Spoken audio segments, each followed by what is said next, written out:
Good morning, good morning. Good morning, Ray. Good morning, Miss Coffee. Y'all, I'm sorry I'm a few minutes late. I don't know about y'all, but I almost did not wake up in time this morning. I'm half asleep.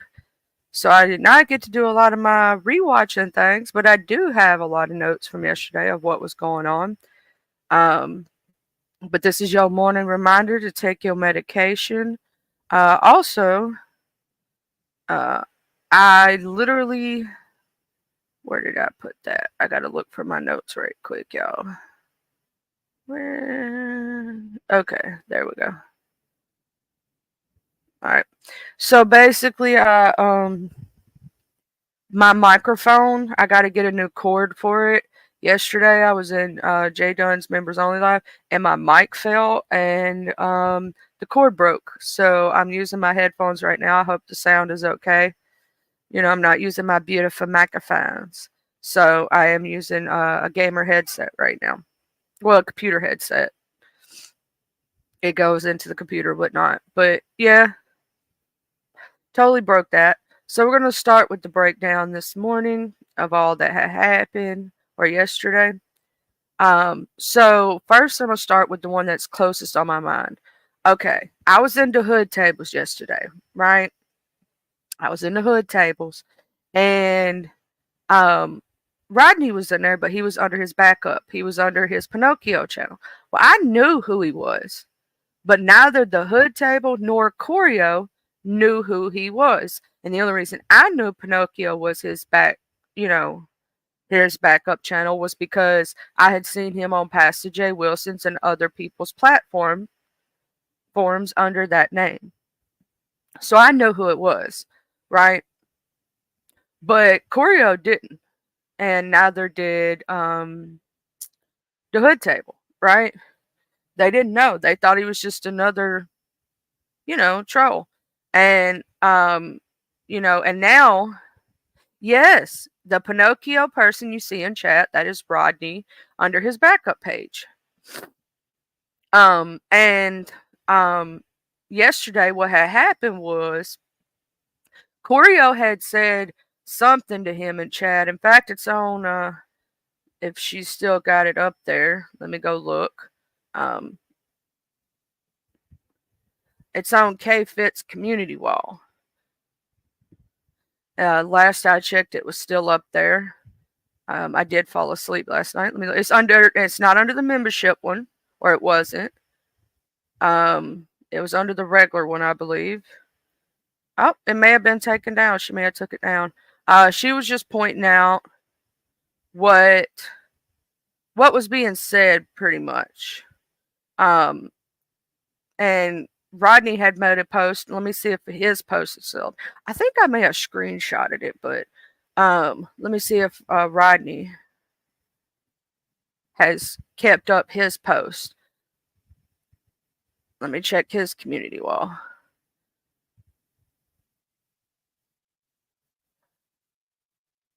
Well, I'm thinking it may be under his backup channel.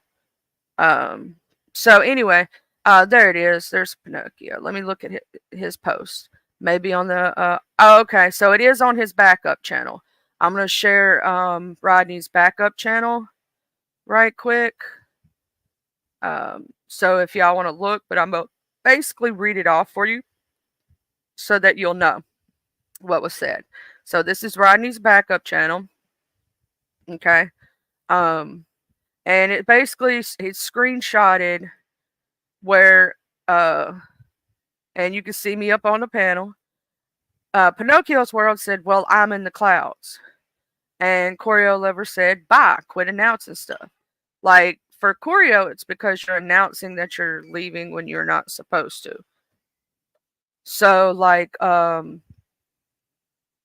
because he announced it and whatnot, that's why Corio said what she said. She didn't know that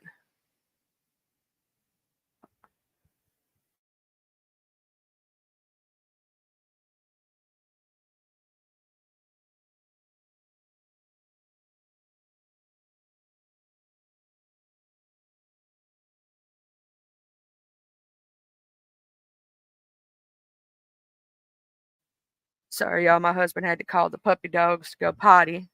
So let's get back to the commentary. So on this post, that's what it says. And it says, Rodney said, "See, when I curse your old ASS out, you're going to think I did you wrong. Leave me alone and let me support the host of the show in peace." Well, then it went from there, right? K-Fist brought his attention to Choreo in the live.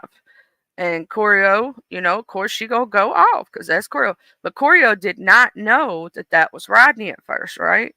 She would have said that to anybody. That's just who Choreo is. She's like, you ain't gotta announce stuff. You know what I'm saying? Just if you gonna leave, leave.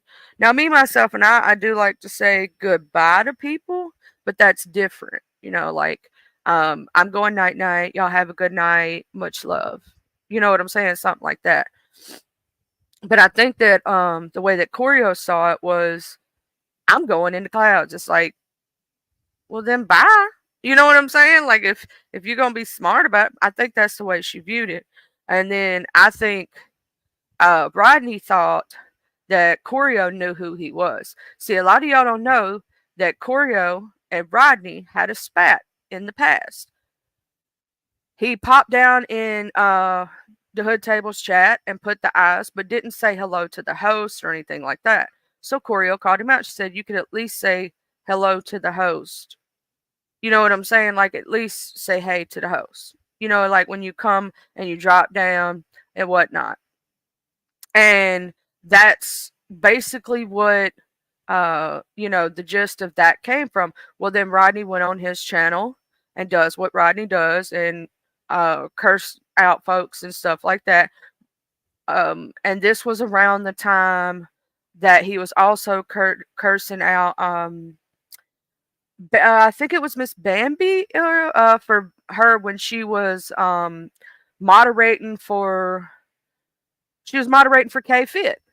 That's who it was. And K Fit didn't want to drop the link at the time. So the moderators were telling him, hey, wait a minute. She's not wanting to drop the link right now. They're having a conversation. Give them a moment. And then she'll drop the link. Well, he went the heck off on the moderator. Now, I will say, Rodney, that is something that you got to watch, is going off on the moderators for doing their jobs. Now, I can understand if they're reading you for filth, and then you read them back. But if they're just simply doing what the content creator wants them to do, you know what I'm saying? Then you can't take offense when they do their job, right? And you know this because you're a moderator. And how many people have taken offense for you doing your job? So you got to give where you give on that.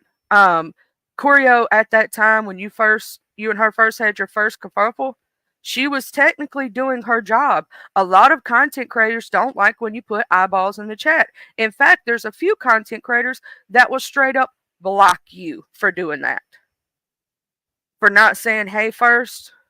And some people don't even like the eyeballs in general. Me, myself, and I don't care, right? But you got to know what the content creator wants, because those mods are just doing what the content creator wants. I'm not putting this on the Hood Table at all. I'm saying that, when good morning, Just Krista. Good morning, DBZ Nation. Yeah, so good morning, James. Basically, when the content creator has a certain set of rules, each moderator is supposed to be, good morning, Red Vines, is supposed to look out for the content creator, right? Now, I will say then also K-Fit had a thing, and supposedly I heard, because I didn't catch this, and I will say I didn't catch it because I was over there at Jay Dunn's last night till late. We had a great conversation. If you're not a member at Jay Dunn, you totally should be. We had an amazing time in her members only. Okay, but basically, he called K-Fit a bag of bees, is what I had heard. And then I did go back and listen. I haven't had a chance where I need to go back and listen to your live yet. I got to do that. Sorry, and I apologize. It's just I woke up late. I had intention of watching that early this morning. I apologize. I did hear part of K-Fit's. So I did hear that she came back. I think hers is on her members only though. So, you'd have to be a member to hear that. I will say, I believe it is, if I'm not mistaken. Um, a lot of her members only lives are really fun. She does make up names for people, which I think is cute. I want to know in the future what name she's gonna make up for me. Probably hillbilly or something like that. You know how they like to make up names for me. I know one person in the chat called me Peter Griffin. I thought that was hilarious. Um, I love. I know some people get mad when they get read for filth. I don't.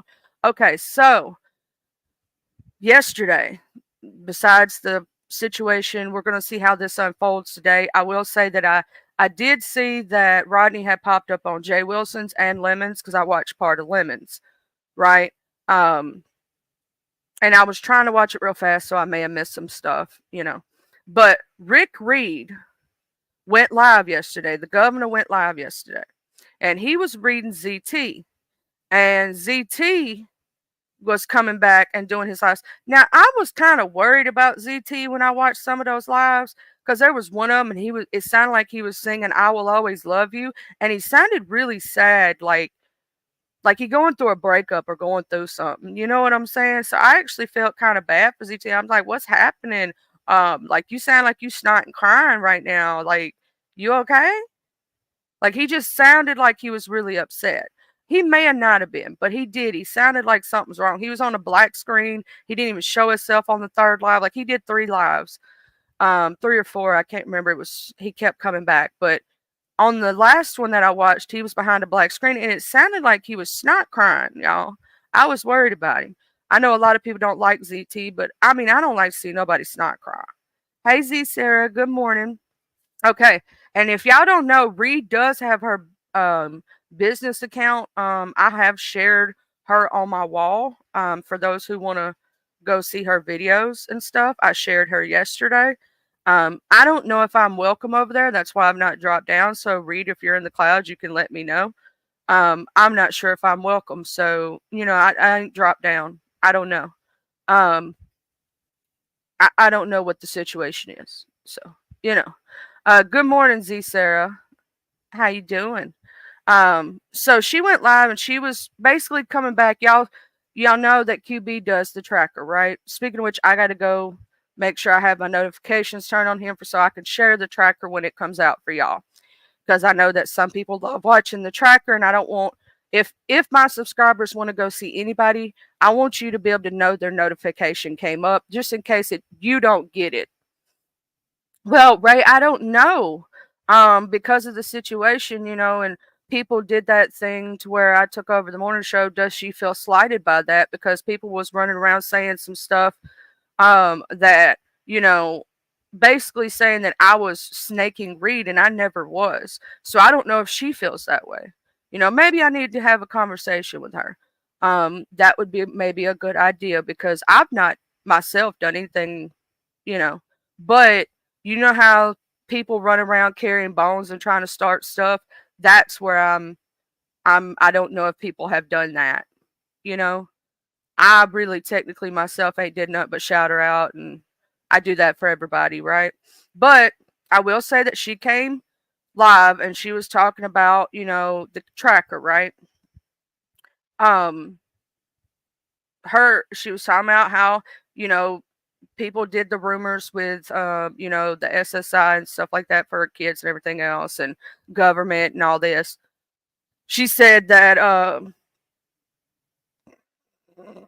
kids have to go to doctors. She has to do W-2 forms. There's income taxes, semi-annual reporting forms, right? And then Reed said she does not have a glass eye, but she does wear glasses.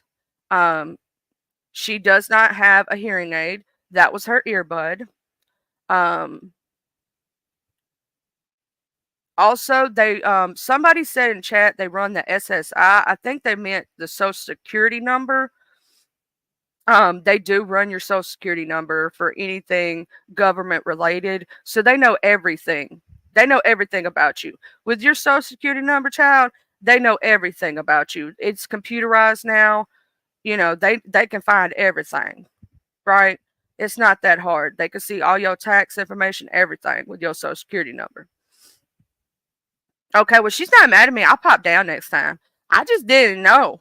I didn't want to upset her. I don't you know me, like I didn't know if she was upset with me or not.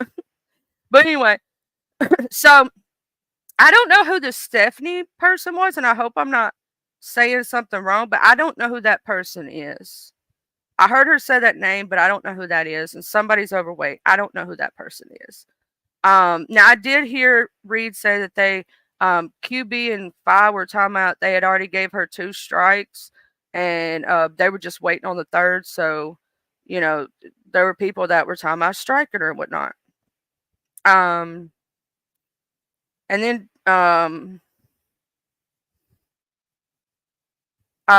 Reed said that she was very concerned about Lemon. And then she asked, why do people keep bringing up her t-shirt business?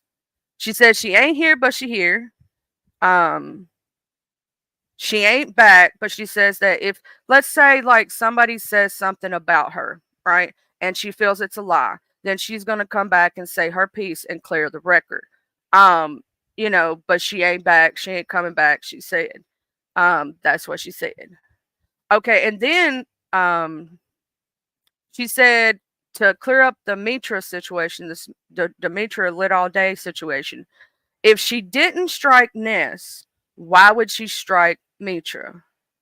Right? So it doesn't make sense in her eyes. Why would she not strike one and strike the other? So she said she did not strike you, Mr. Mitra lit all day. That's what Reed said. She said that she did not strike you. This is one of the lies she wanted to clear up. That she did not strike you. Someone said when they were talking about, I believe, Mitra's. No, it wasn't Mitra's docs. I think it was somebody else's state. They brought up Leakyu's name, and I don't know all of that. Now, Miss Tiva, she did mention your name also, but she said where you didn't want to talk about it and you took the high road, basically, she wasn't going to talk. Basically, if you ain't going to talk about it, I ain't going to talk about it. Good for you. Um, you know, and she was talking about Miss Yaya. I guess her and Miss Yaya are going back and forth. She said, what time do you have for your man? When do some of y'all have time for your kids and family? And then I will say that she did question QB. She said, QB, if you're going to ask me questions, then I'm going to ask you questions. Do you have the 3 letters? I ain't going to say the word like, I'm not as nasty, so it's not going to come out as nasty, right? I'm kind of not a reader like, people are. I'm kind of too nice sometimes. She said something about the bakery that he worked for was in a news article or something. For having a write up for somebody that worked there having the 3 letters, and I guess that's where they think, that QB may have the 3 letters because of that situation, but it could have been anybody that worked there. I will say that. QB was never on a plane till SB sent him on one. Why was you in the pharmacy asking where the Percocet was? This is what I wrote down from my notes. Was you gonna use it or sell it? If Reed, so basically Reed said, if just like you said for her, if she didn't say nothing, then it confirmed it. Then if you don't say nothing, it confirms it. That's what she said. She said, Yaya, you got lupus, so why you on live and drama? I will say that that's Miss Yaya's prerogative. Why do you keep bothering people? James Caldwell and me and so many more.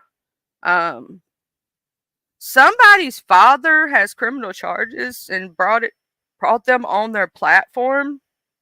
That's the only thing sometimes that Reed doesn't always put she'll start talking about one person and talk about another person to talk back about the original person. And sometimes I need to, it I don't know who that is. I don't know who supposedly brought their father on their live to embarrass them. Was that QB? Was she talking about QB? Maybe y'all know. I don't know. Um, and then she was giving Rita her ups. She said, "Why did you collect money to go to Rita and Sean's trial, but did not go see Lady P in her last days? Why was Sean's court case more important than, going to see Lady P?" And then some about sending Lady P. The person sent Lady P to Bree's house, and Lady P and Nefertarian couldn't go to the live no more, and Lady P was hurt.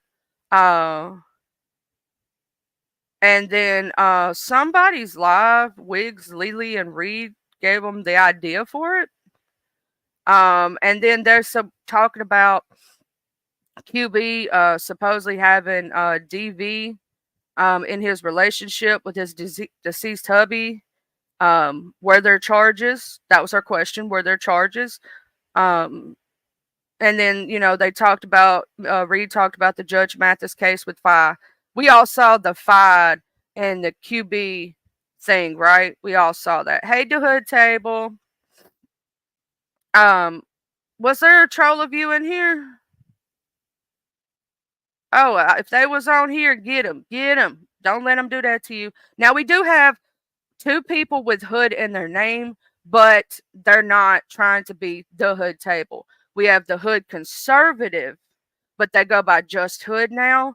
And there's another one, but they're the reason that some of them have changed their name is because there was people getting them all mixed up. But they've been here around the same time, all of them. But if it actually says like the hood table and it's got like a fake picture of her, one from Instagram, that is her troll. She has a troll that run around trying to be her. Okay, so it was the hood table with an S on it. Because there is some people with hood in their name. But also, why was this was the questions that Reed was reading and saying to QB. So, why was QB upset with Wiley? Did Wiley and QB have X? Is that why he was upset with Jay Wilson? Because Wiley was on Jay Wilson's show. Reed let people lie on her long enough, she said. There could Red Pill could have had him arrested. And QB supposedly posted Rita's court case, and it showed her new home. So he basically put her family in danger, and so if he put her family in danger, then why was he on here crying when his hubby's identity came out? Because you're doing the same thing, basically. She said something about him sitting in a car with broken windows and roach contaminated. I don't remember that, but I'm just repeating what I saw today. Oh, is that why Hood Conservative changed their name? I didn't know. I knew that they had that name forever. Hood Conservative, don't change your name because people might think you. No, that was your name. You know what I'm saying? But yeah, he changed his name because I think there was just too many people with the Hood name in there. I didn't know that was the reason, because he didn't want people to think he was a conservative or whatnot. Okay. Marie says she ain't asked no one for a dime. And she said also, if you're beef sector, you can't be striking. You got to come back with the beef and talk to beef. If it's over words, don't be striking folk, basically. And then that was the end of Reed's live. It was a very short live, but it was packed full of stuff. And then Miss Kwani went live yesterday. And she was reading everybody in the sector pretty much. She came after VS. She came after Miss Tracy, Mr. James Caldwell. It was just so much in that live, right? In such a short time. and Tracy said that she was worried about Kwani. She said she's not going to come back and do anything. She's worried that Kwani's going through some things and whatnot. So, um, so poor, Tracy said she's not going to bother Kwani. She's worried about her. They said this happens every year. That's what they said. I don't really know what's going on with Miss Kwani either. But prayfully, whatever is going on, that she'll be okay. I don't know if she was just mad at people and wanted to get her thoughts out at the time. Could be why. Good morning, Red Wings hockey. Good morning, Jay Dunn. You know,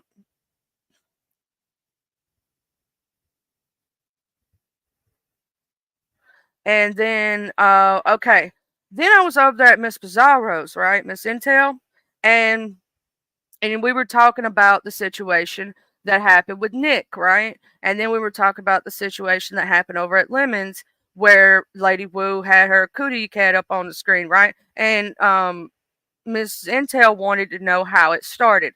Well, we all know that Big Baby and Wu been having Wu banging.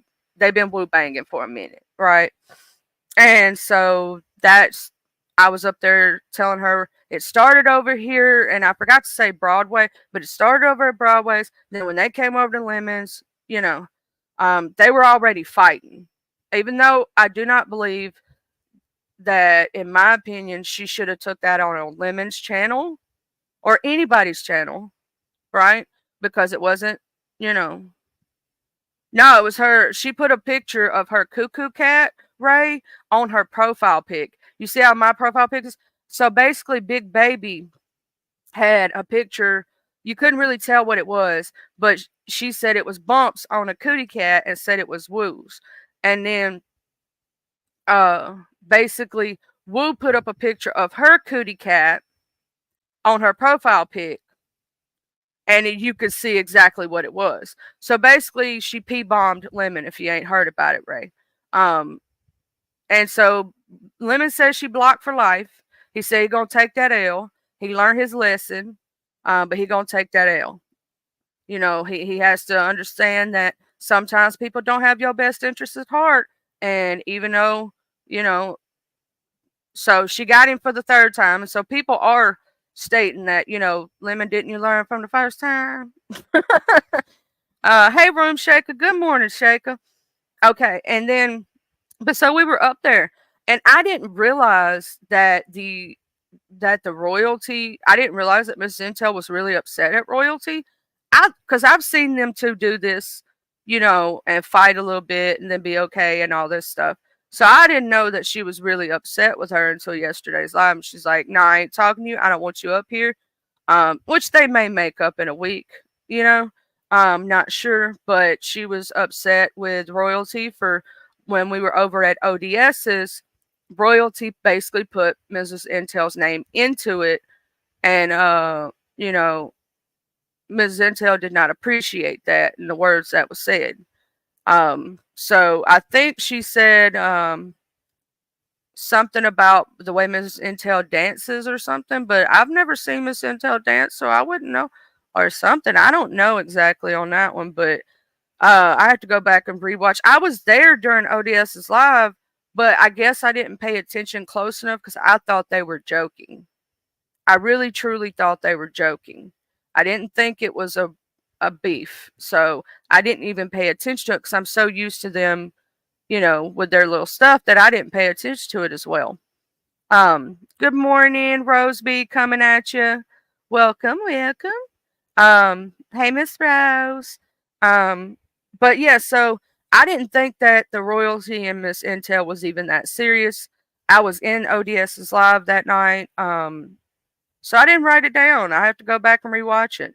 Now I will say we was over there at Passes, and Trish and Demas O was fighting, and Heidi was up there, which I ain't seen Heidi in forever. I'm like, shoot, look, there's Heidi, y'all. You know what I'm saying? I ain't seen her in forever, ever. But anyway, Trish said that she don't see it for Demas O, but does for Heidi. So basically, she didn't want to woo bang with Demas O, but wanted to woo bang with Heidi. And then they was talking about the YouTube Awards and stuff and whatnot. And who Jay Wilson asked who gonna be performing. Um, Heidi said she gonna be there by herself. Heidi and Trish said um, that they had emailed each other in the past, right? Heidi said that she had emailed Trish so she could buy a mask because she said that Trish was going to be selling masks. I think this was during the big, 19 or whatnot, because sometimes they do try to.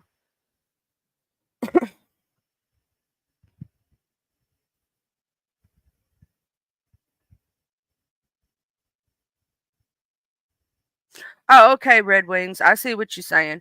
No, I know that I thought she was upset for a different reason, but I was making sure she was okay. Um, but anyway, so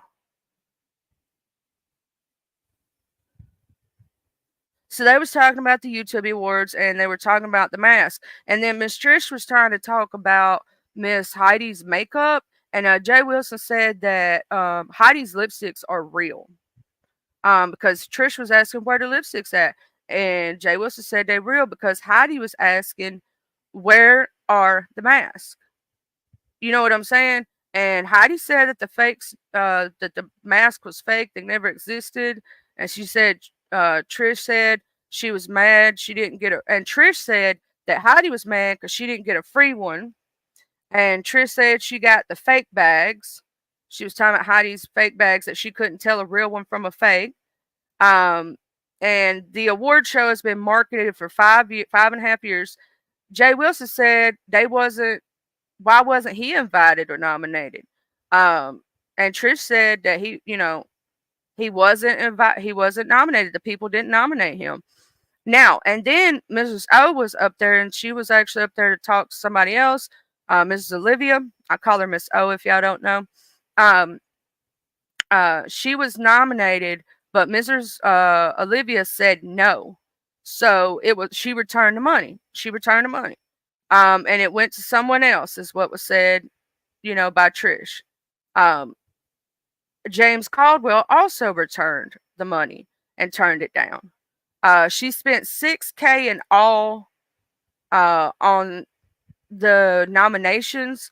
I think it was like 25, 50 per person or something like that. I forget exactly. Um, Mrs. Olivia said she returned it, but because she wasn't going to take the money from uh, Trish, because Trish ain't right in the head, and why would she take the money? And that's what Mrs. Olivia said. She said that she didn't want to take it from her because she went right in the head. That's what Mrs. O said. Trish says she don't care. Trish said wouldn't have nominated Mrs. O, but the people nominated her, and she didn't really care.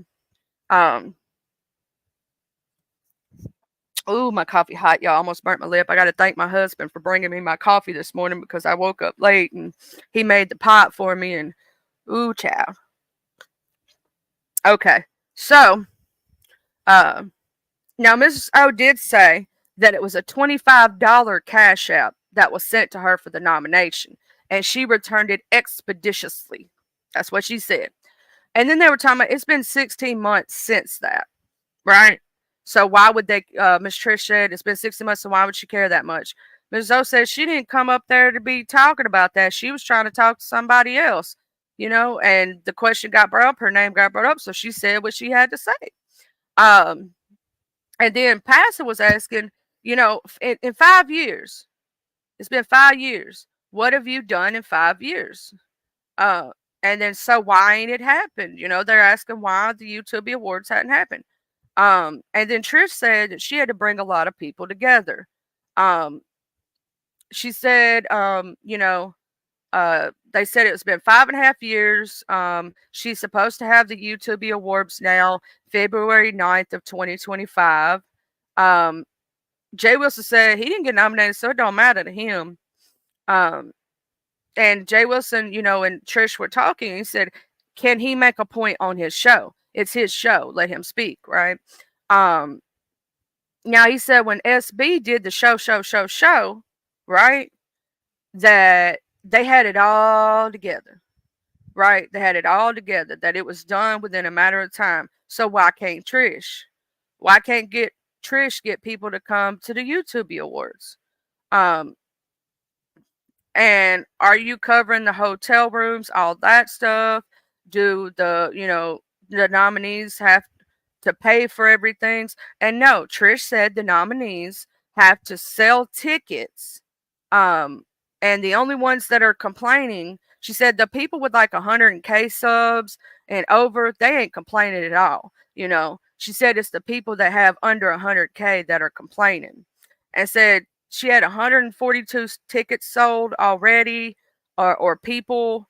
Um, and Trish said the No Dragons Kids campaign was hers, and Heidi said it wasn't hers, that it was that mayor dude, and she just basically jumped on the bandwagon, right? That's basically what was said. Um, Trish said she was that bee in real life. Um, Trish said Mrs. O been smoking cigs and not effing her husband and getting fat. That's what Trish said, with all due respect. Jay Wilson said Heidi actually has product. Where is your mask, girl? They done built two condos. Done built condos in um in 2 years. And so why did it take you 5? Hey, good morning, Very Carrie.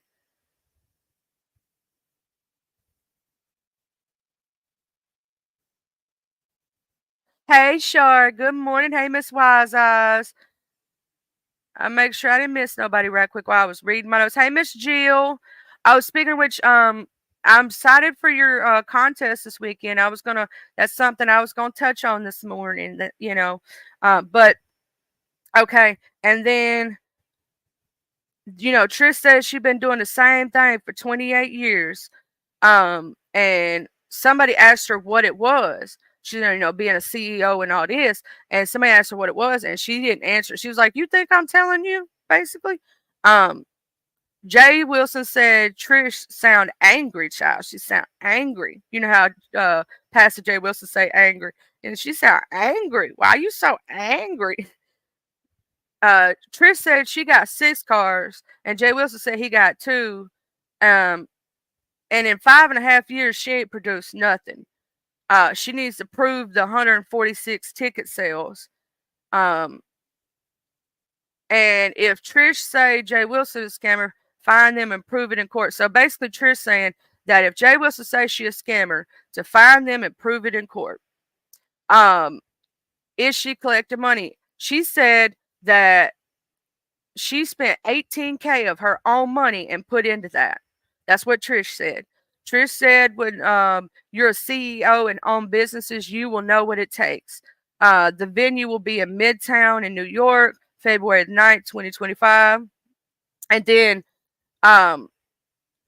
Jay Wilson said she sound like Narob, except she ain't a lesbian. And Trish said, you won't Ness.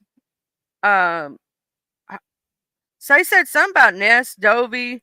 They want Ness and Dovey her. Like they ain't gonna put the scammer name on her back, pretty much, right? And then Jay Wilson came back with, well, at least Dovey got on the ship. Trish said she just came back from Turks and Caicos. Jay Wilson said why Trish came for Miss O, because all she said is she was referring to the money when the question came up.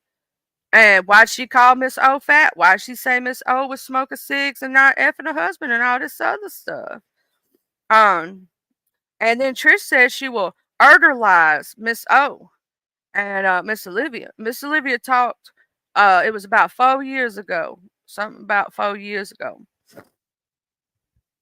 Trish been here so long, but won't no one F with Trish. She ain't had her moment, basically. That's what they were saying. They were saying that Trish, you been here so long, why ain't you had your moment? Why ain't you, blew up and all this other stuff, right? And then Trish said basically, she been here for 6 years, but she takes her breaks. She got a real life, and that's why she ain't had her moment. She ain't blew up, right? But they was questioning, hey, why ain't you had your big one? And then, she was talking about how she lives in an upstate on a farm. You know, she lives in upstate New York, and she said she lived in the city and upstate, which are two different things if you know about New York. So I think she meant she lives upstate on a farm because, you know, unless you got two houses or something.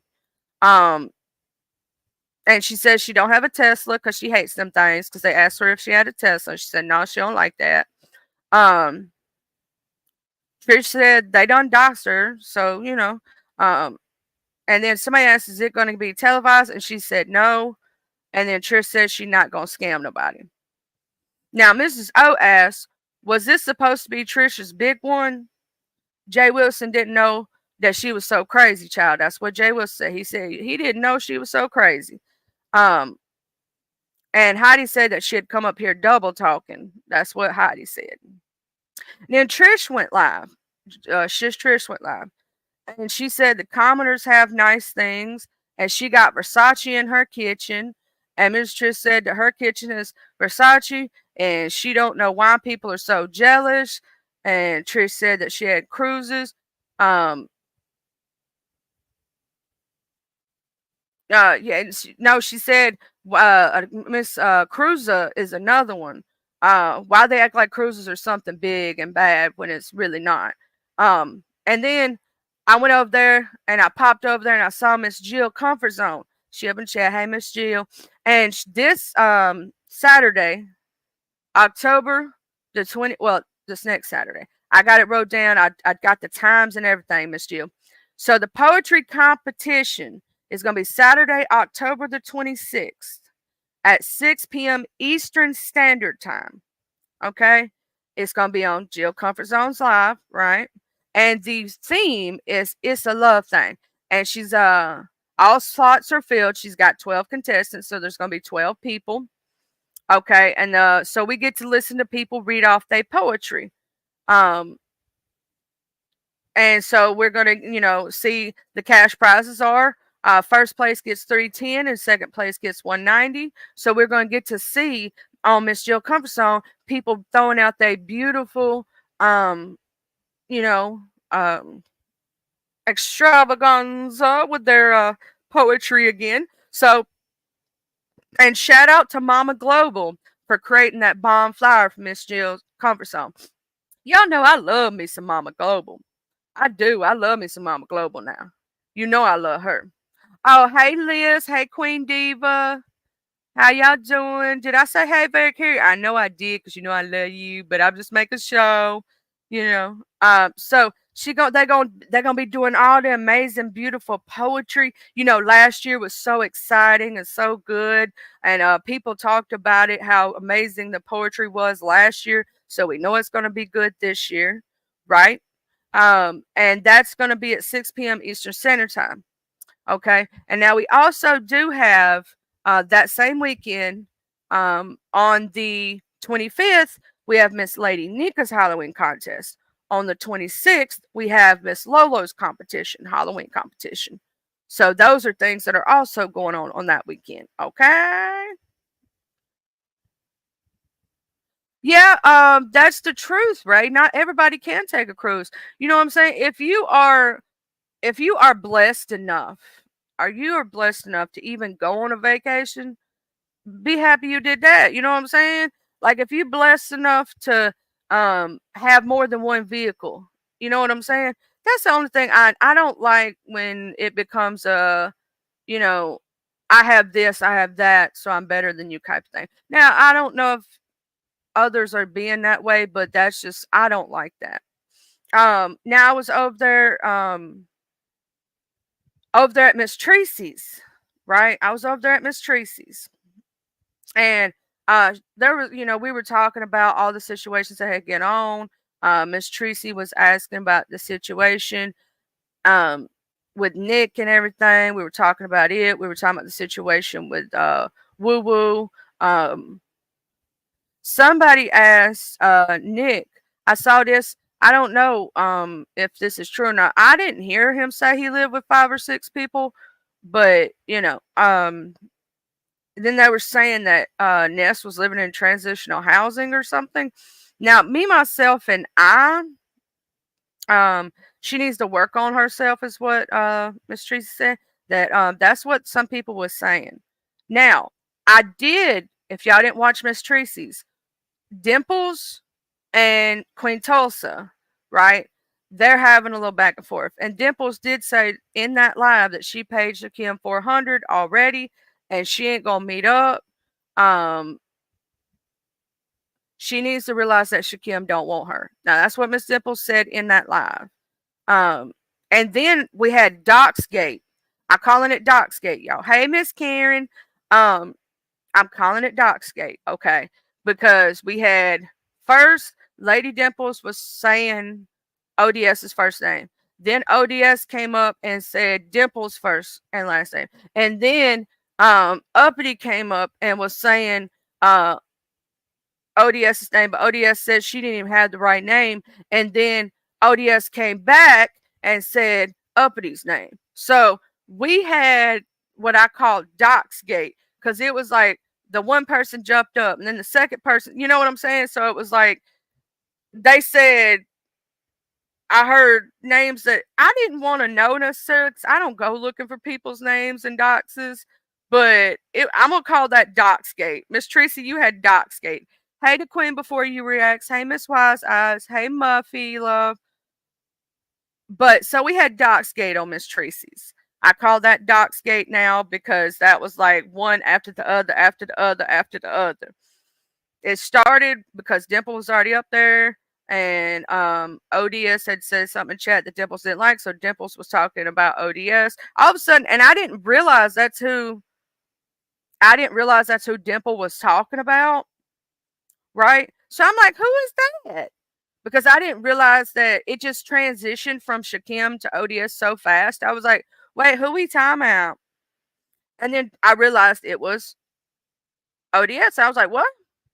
Then ODS pops up there, and he was sitting there talking to Dimples, and he said Dimples' name, and then he said, don't don't worry about him. Basically, he will call down to the church house, and he will be telling grandma and grandpa what he doing, right?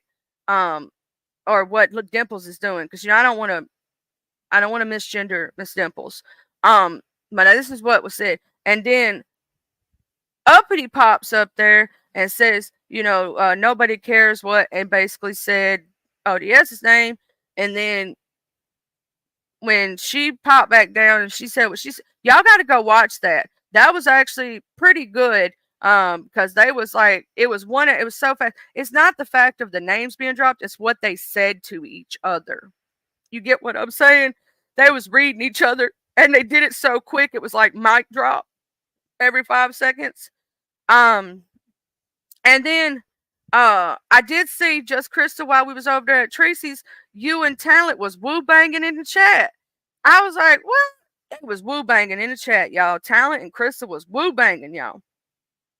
And then we was talking about how 3 of Tracy's mods were not modded up because of, I guess, YouTube being hateful yesterday.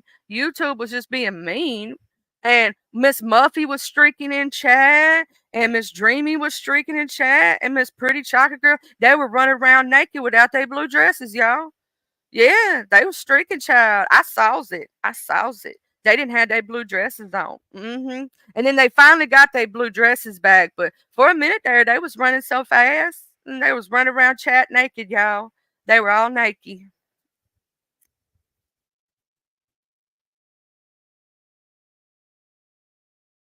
Oh yeah, child. They was running around naked. Miss Muffy was over there hiding behind a tree. She was like, "Where's my blue dress?" And then Miss Pretty Chocolate Girl, but she was just running around going, wee! But she was running so fast you couldn't see nothing.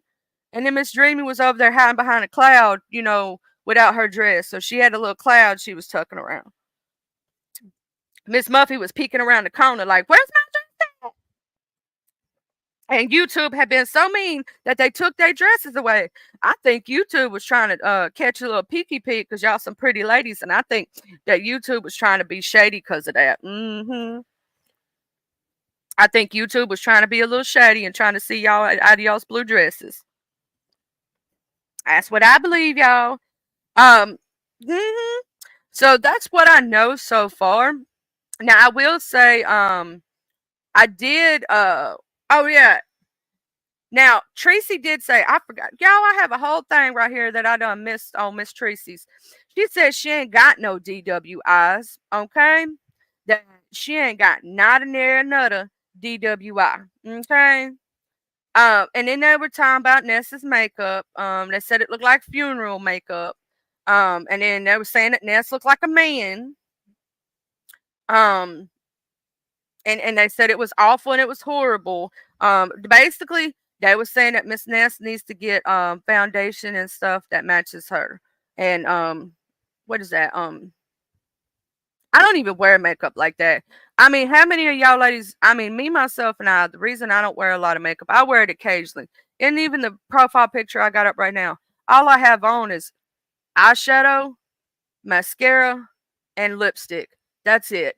I don't wear a lot of base products because it does age your skin, it dries it out, and all this other stuff. So I don't really wear it all the time. Every once in a while, like maybe once or twice a year, will I even put on makeup. And when I do, it's just because I'm going to an event or I want to look cute that day or I had an idea because I'm trying to be creative, something like that. Now, they said that, basically, Nick didn't realize the other day when he was talking that when he said that the apartment was really small and basically the bathroom and the kitchen and all that the dining room are all together in one thing, he didn't realize that he was kind of snitching on Ness or putting her in that category where people would think about it as her, right? Because here's the thing, they're neighbors. They're neighbors. So people are going to assume that whatever Nick lives in, Ness lives in. May not be the same though, because in some apartment complexes, some apartments are bigger than others. But when you, and I don't think he realized what he was doing. Hey, Miss Dovey. Now, sometimes I do my eyebrows to fill them in because my eyebrows are like, they don't grow. So I don't ever have to pluck them or no nothing like that. But sometimes they need a little filling in. You know what I mean? Like the hair on my face don't grow. The hair on my arms don't grow. The hair on my legs don't grow. Something about the German in me. I don't know. Now the American Indian side of me, I got hair on, like great hair on the top of my head. My hair is thick and stuff like that. But yeah, some reason the hair on my eyebrows do not grow. I ain't let nobody, not near another soul, touch my eyebrows and mess them up where I'm gonna run around here looking like a crazy person. Like one of my friends for a live stream she was doing years ago had people cutting off their eyebrows and their hair because it grows back, right? And these were white folk. These were white folk. So they were shaving off eyebrows and all kinds of stuff. I said, child, I ain't shaving off my eyebrow. It may not grow back. Like it may not grow back. I ain't never tried to shave my eyebrows. They may not grow back. And then I'm gonna run around here looking like a eyebrowless freak. And I ain't doing all that. But they were doing it for her getting her partnership program at the time. You know what I'm saying? And all that. But I'm like, Hey Gemini love. I ain't doing all that. But yeah, child, I accidentally broke my cord for my microphone. So now I gotta go see. Last time I went to Walmart over here, they only had that cord that you had to get the multi-plug with, which is more expensive. Child, I can't even find that plug around here. I'm gonna have to, Lord have mercy. I can't believe I broke my damn cord. And I don't know how much it's gonna cost me to replace, but child. At least I didn't break my microphone though, because that is a Yeti and yay, I didn't hurt the mic. I do my own brows too. Like I don't let nobody touch my brow. I'm very picky about my hair. I don't like going to a lot of salons because I'm very picky about it too. I trim my hair myself. I've been picky about it my entire life. I'm picky about who does my nails. Like I'm just picky person because I done seen too many people who got fake nails and ended up getting a infection, So I'm picky about that too. I'm picky about who touches my hair because I done seen somebody say, I only want a trim, and then they come out looking like their hair's up to their ears, and I'm like, no. I don't see people's hair fall out from getting dye jobs, and I'm like, no, baby, I'll dye my own stuff because that way, if it falls out, it'll be my fault. Mm-mm. I done seen so many people. I done seen too many people come out of the salon with their hair falling out. I ain't doing it. Now, if you have a good nail tech like you do, Shar, that's one thing. Like when you find one, hold on to them good techs, right? And when you have a really good hairstylist, hold on to them. But I am like, I done seen too many of my friends come out with some messed up looking hair and having to live with it, and then came out with like bald spots and patches. I ain't doing it. Not me. No, ma'am. I ain't coming out looking like no Cynthia doll. Uh-uh. I ain't gonna be over here being called Cynthia looking like that. Mm-mm. Now, I don't know if y'all know this, but they do have new dyes for people with dark hair that will show up on darker hair better. Um, my friend showed me that because, for me with my dark hair, I would have to bleach my hair to get a bright color to pop up. But no, there's this new dye that does for dark hair so you don't have to bleach it as much. But I'm going to say this, I'm letting my hair go natural.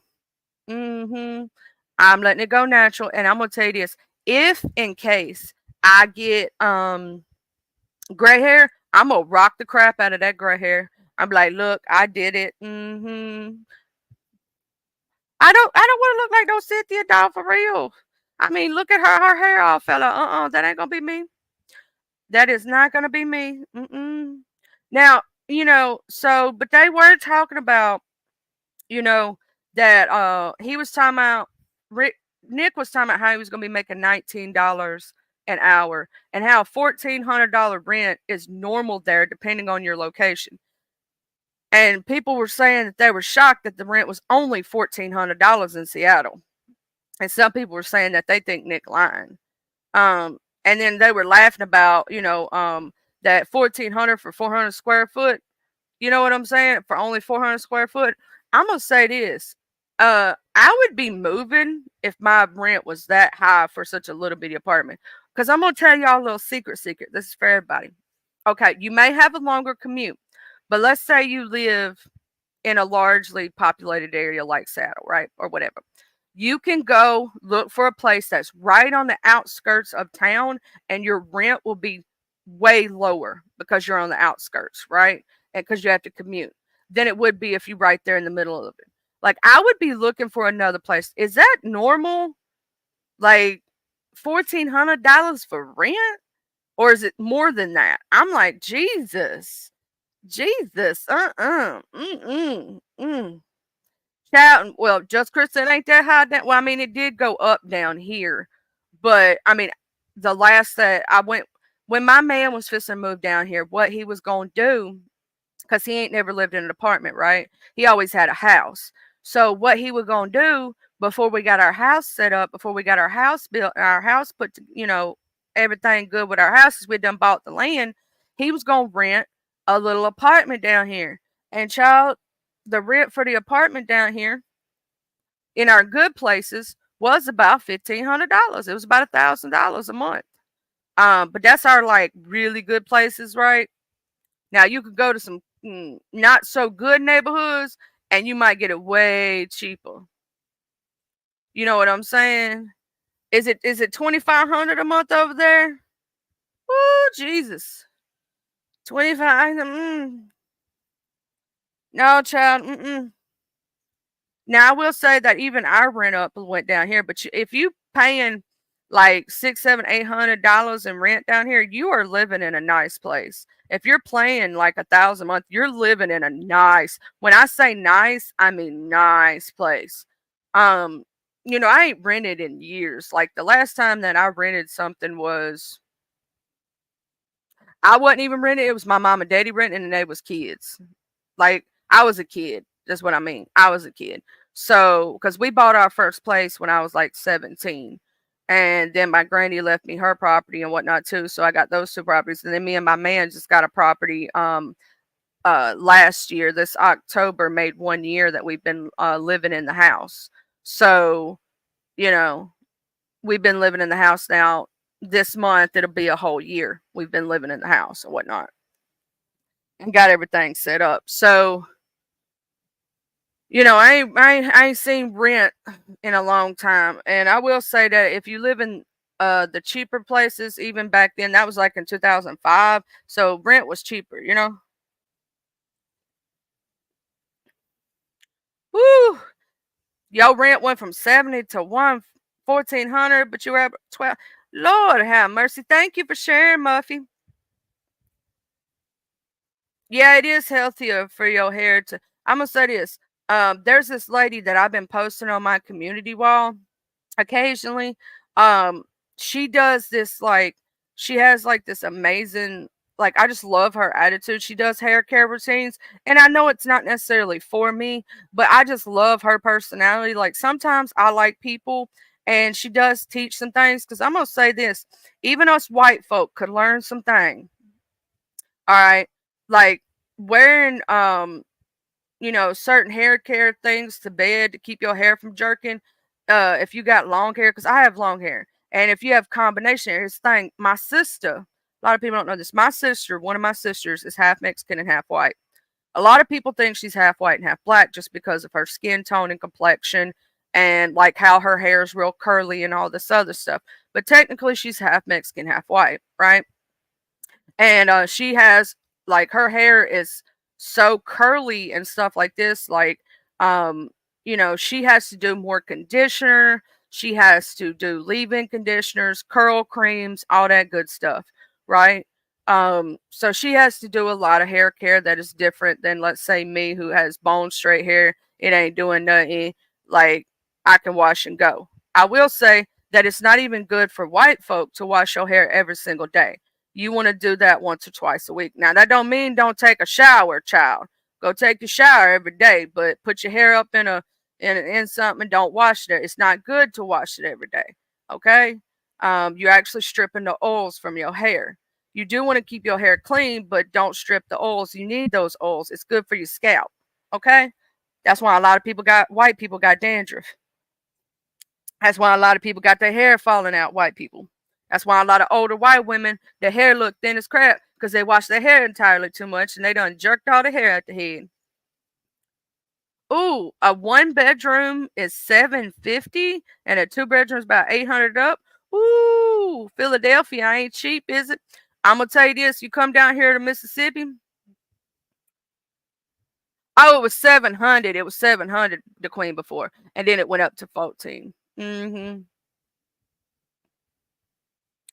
Yeah, Gemini love. There is they do also have sprays and stuff like that where you can put color in your hair without having to dye it. They also have like different other things. I would be careful about putting too much chemicals. But that's I'm just saying, um, some white folk don't be listening. Don't wash your hair every single day. Um, you're gonna have an issue. Reach one, teach one. But I started using the carrots and shampoo and conditioner. That stuff make my hair look good. And I don't have as many frizzies as I used to have. And my hair feels stronger and more pretty. Cause I was just using that old cheap Suave stuff, cause, it is what it is for me. But yeah, my sister, she has to use way more product than I ever thought about doing. And I had to learn because I have mixed nieces and nephews, and I had to learn things about that, like what the hair care routine is like, versus somebody like me who just wash and blow. I don't even have to blow dry sometimes. Just wash and condition and go, right? So I had to learn that there's a huge difference, and all the things that y'all have to use for your hair and all that stuff. So I had to learn a lot of that. But it was good. Good morning, Miss Rhonda. Um, but yeah, cause I got all different kind of people in my family, right? My family's like a mixed bag. You never know what you're gonna get. Yes, Miss Queen. Before I do tell people if you dye your hair, even for us white folk, right? Um, and it is different more on y'all's hair than it is ours, right? But I still tell people to make sure that you use that conditioner that they that afterward, use conditioner afterward, like leave-in conditioner, and then wash it out. That's the last thing you do to kind of set your dye, because the dye does, even for white hair, it does it can damage it. And but it's even more prevalent for textured hair, right? It's even more prevalent because the chemicals can destroy the hair. So you have to be careful what you do, how long you leave it in. Make sure you check on that. And especially if you are bleaching the hair, woo, child, you know how many people I've seen come out bald headed because of bleach?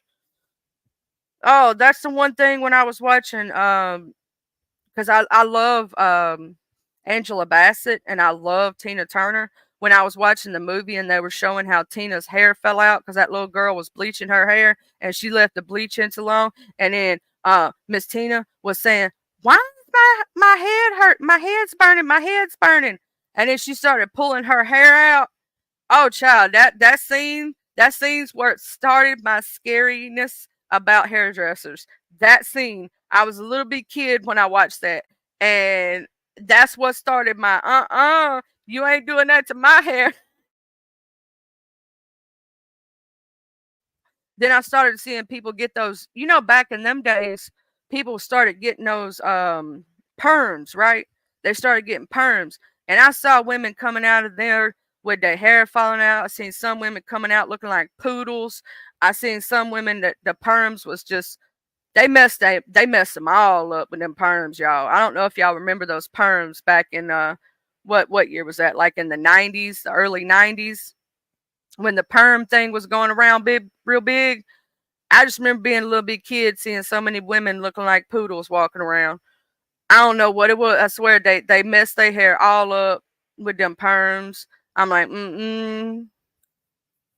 yeah. Bleach is a thing that I myself, because I have long hair, even for my hair texture, I don't like messing with it. I did it one time, and child, my hair come out orange. It came out orange the first time. I had to go back in, and I don't know if you noticed, but you're supposed to wait. I did the what do they call that? Where you put the purple shampoo, it's supposed to make the color different, but you have to wait a little while before you re-dye, right? And so I'm walking around for a couple of days with orange hair. I mean, I look funky. My hair was all orange, so I had to wait a little while, and then I finally was able to put more dye to kind of brighten it back up. But I used regular blonde at that point. I didn't bleach it. But child, I'm glad my hair didn't fall out because I probably did something stupid. And yeah, it was in the 80s. It was the curly perms. I swear to God, I got a picture of my mama in one of them perms. My daddy did her perm. It was funny. I got a picture of my mama with that one. I always wanted a perm because I wanted curly hair.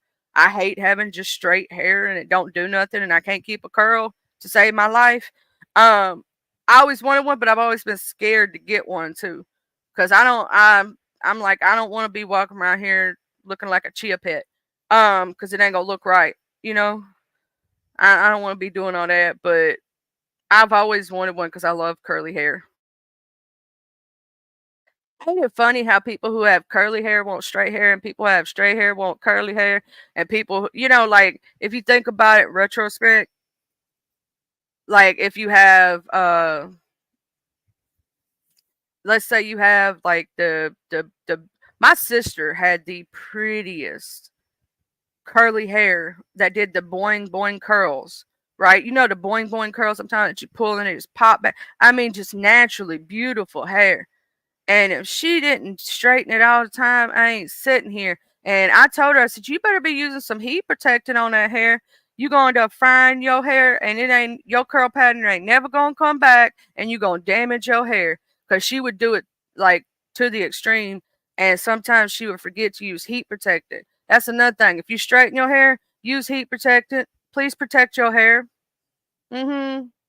Because I got another friend who straightened her hair all the time. And child, I don't know if you ever seen a white person who've accidentally burnt their hair with a hair straightener too much, but they get these little tiny pieces of hair that just pop out, and it looks really funky. But and you can tell the hair is damaged too when you touch it. It feels bad. It does. It feels messed up. Also, I want to tell Hypnotic Touch happy anniversary, beans and cornbread. If you're watching in the clouds, happy birthday. I know your birthday was over the weekend, and I've been saying it to you all weekend long, but I just want to make sure you remember it. You remember it. You know that I made sure I said that. So anyway, I think that's all the topics that I had for today, unless I missed something. So what I'm gonna do now, Miss Queen, before you react, I do have the video that you sent me pulled up to watch about yours and Just Krista's beef that had happened back in 2012.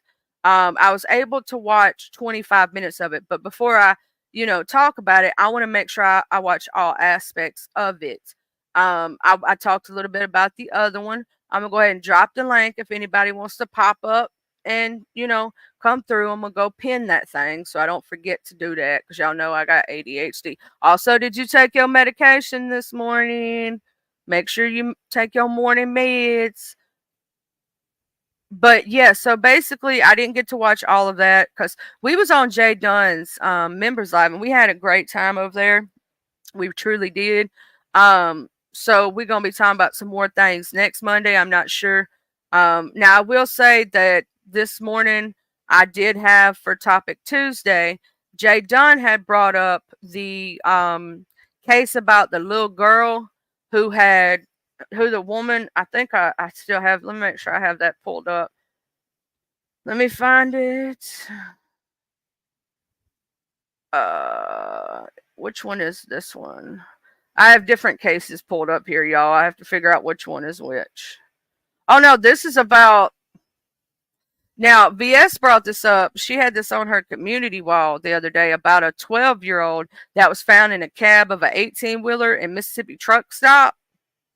That happened in Vaden, Mississippi. And Carroll County deputies and FBI agents responded to the tip. They searched the vehicle at 3555 truck stop. The North Carolina girl was found by deputies in the cab of the 18-wheeler at the truck stop. She was abducted on the 29th, and the driver, 35-year-old Randy Donovan Taylor of Columbia, South Carolina, was taken into custody and booked in the Carroll County Regional Correctional Facility. Taylor is facing a multitude of charges, including federal and state and local abduction and victimization of a child. In Carroll County, he is facing charges of possession of child pornography and lustful touching. Carroll County Sheriff Clint Walker said that is a good example of how quickly an actual predator can target, locate, and abduct and victimize a child. He urged parents to keep a close eye on their children's social medias. So that really did happen in Mississippi. VS had that on her wall a couple of days ago. Um,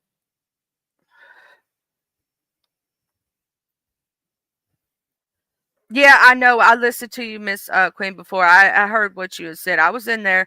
But no, yeah, I was just gonna rewatch that, and then I didn't know this. Y'all know I sang the Color Purple song and everything in the talent show, right? And I didn't know because I thought the lady in the movie had sang all that herself, right? And I had found out that it was a whole nother lady. So all these years, I've been keeping up with this lady, and I thought that was her real voice, but she wasn't the one that really sang it. And I was like, huh? What? Because y'all know I love music, right? So I'm looking at everybody. I love music in general, right? And I was like, oh my God. And they did tell me, Mother did tell me that I should have sang some Fleetwood Mac. And then, somebody else was telling me I should have sang "I Just Died in Yours Tonight" because we talked about it again on the hood table, right? And they were telling me what I should have sang and whatnot. And I do understand why that may have bothered folk. You know what I'm saying? Now, like it's been told to me and whatnot, and I apologize for it. And I'm moving forward. Not gonna do that, you know.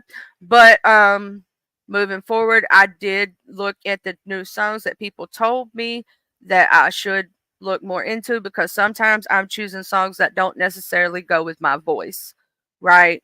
It doesn't go with my voice, right? Hey, good morning, Miss Coffee again. I know y'all are probably working and all those in the clouds, but we did talk about most of the drama that happened yesterday. Um, so we have a lot of people right now with their things. Now, I will say, you know, we're gonna see what happens with the Rodney K Fit situation. He said he ain't coming back to the hood tables no more.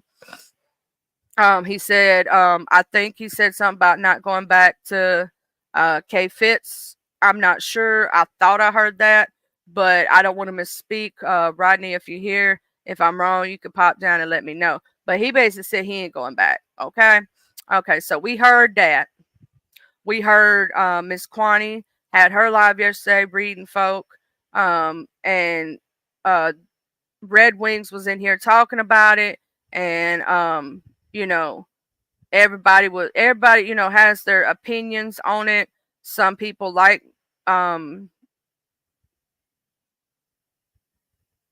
you know, some people like her, some people don't. Depends on who you talk to, right?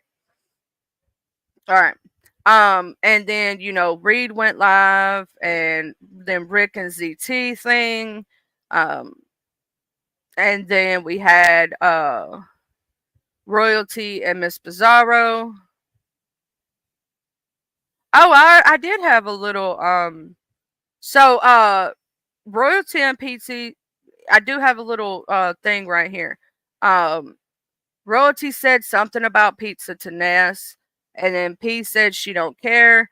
Um P said don't tell P how to feel. Basically, Miss Bizarro said don't tell her how to feel, right? Um Ness dragged pizza because of what Royalty said.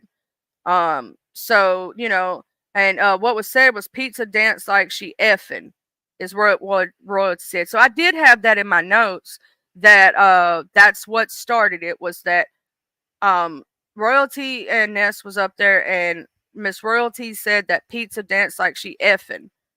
And so that's what Mrs. Pizarro was talking about. She didn't like, because that was about the time that Ness was saying on ODS's that she had showed her kitty cat on another app, right? And then, you know, Ness said that the song made her do it. But so I don't know, Miss Royalty, if you're in the clouds or whatnot, or Miss Intel. Um, That's what I'm saying to Queen before Rex. How would she know how Mrs. Intel dances? Miss Royalty, like, I don't know if you were just being salacious, if you said that to just be salacious, but it did upset Mrs. Intel. And in my opinion, okay, how in the, like, how did you see Mrs. Intel dance? Like, none of us have seen Mrs. Intel dance. And now I will say, on another live, they was talking about, um, uh, you know, that I think Mrs. Intel has been semi on camera, but not really. So, you know, I don't know about that, but how did you see Mrs. Intel dance? Also, this weekend is Char's birthday. So let's say a happy early birthday to Char, and hope she has this is going to be, we're going to celebrate her birthday all week long. And Char, if you want to drop your cash out for the birthday, blessings, you know, you can do it.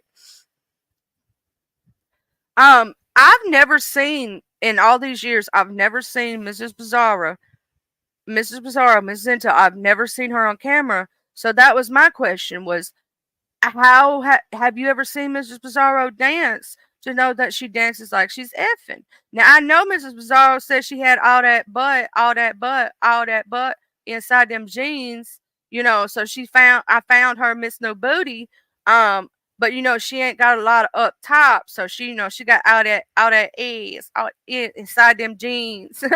You know what I'm saying? I'm gonna make you scream, make you scream, make you scream. You know, she was singing my humps, my humps, my humps, my humps. My lovely lady lumps. Check it out. So, Miss Bizarro does say that she has, she has all that booty inside them jeans, right? But I ain't never seen Miss Bizarro shake a tail feather on live. But I'm pretty sure if she got all that tail, that she can if she wants to. And I bet Mr. Intel's like, yeah, that's mine. You know what I'm saying? Mr. Intel's probably like, that's all mine right there. He probably like, yeah, that's mine. Like she probably does shake a tail feather from Mr. Intel, but you know, I ain't never seen her do it. So that's the only thing. I mean, unless Miss Royalty knows Miss Pizarro in real life, is the only thing I can think of, or has met her or seen her on camera somewhere. Maybe they actually have a relationship behind the scenes, right? So who knows? That's the only thing I can think of. Unless, uh,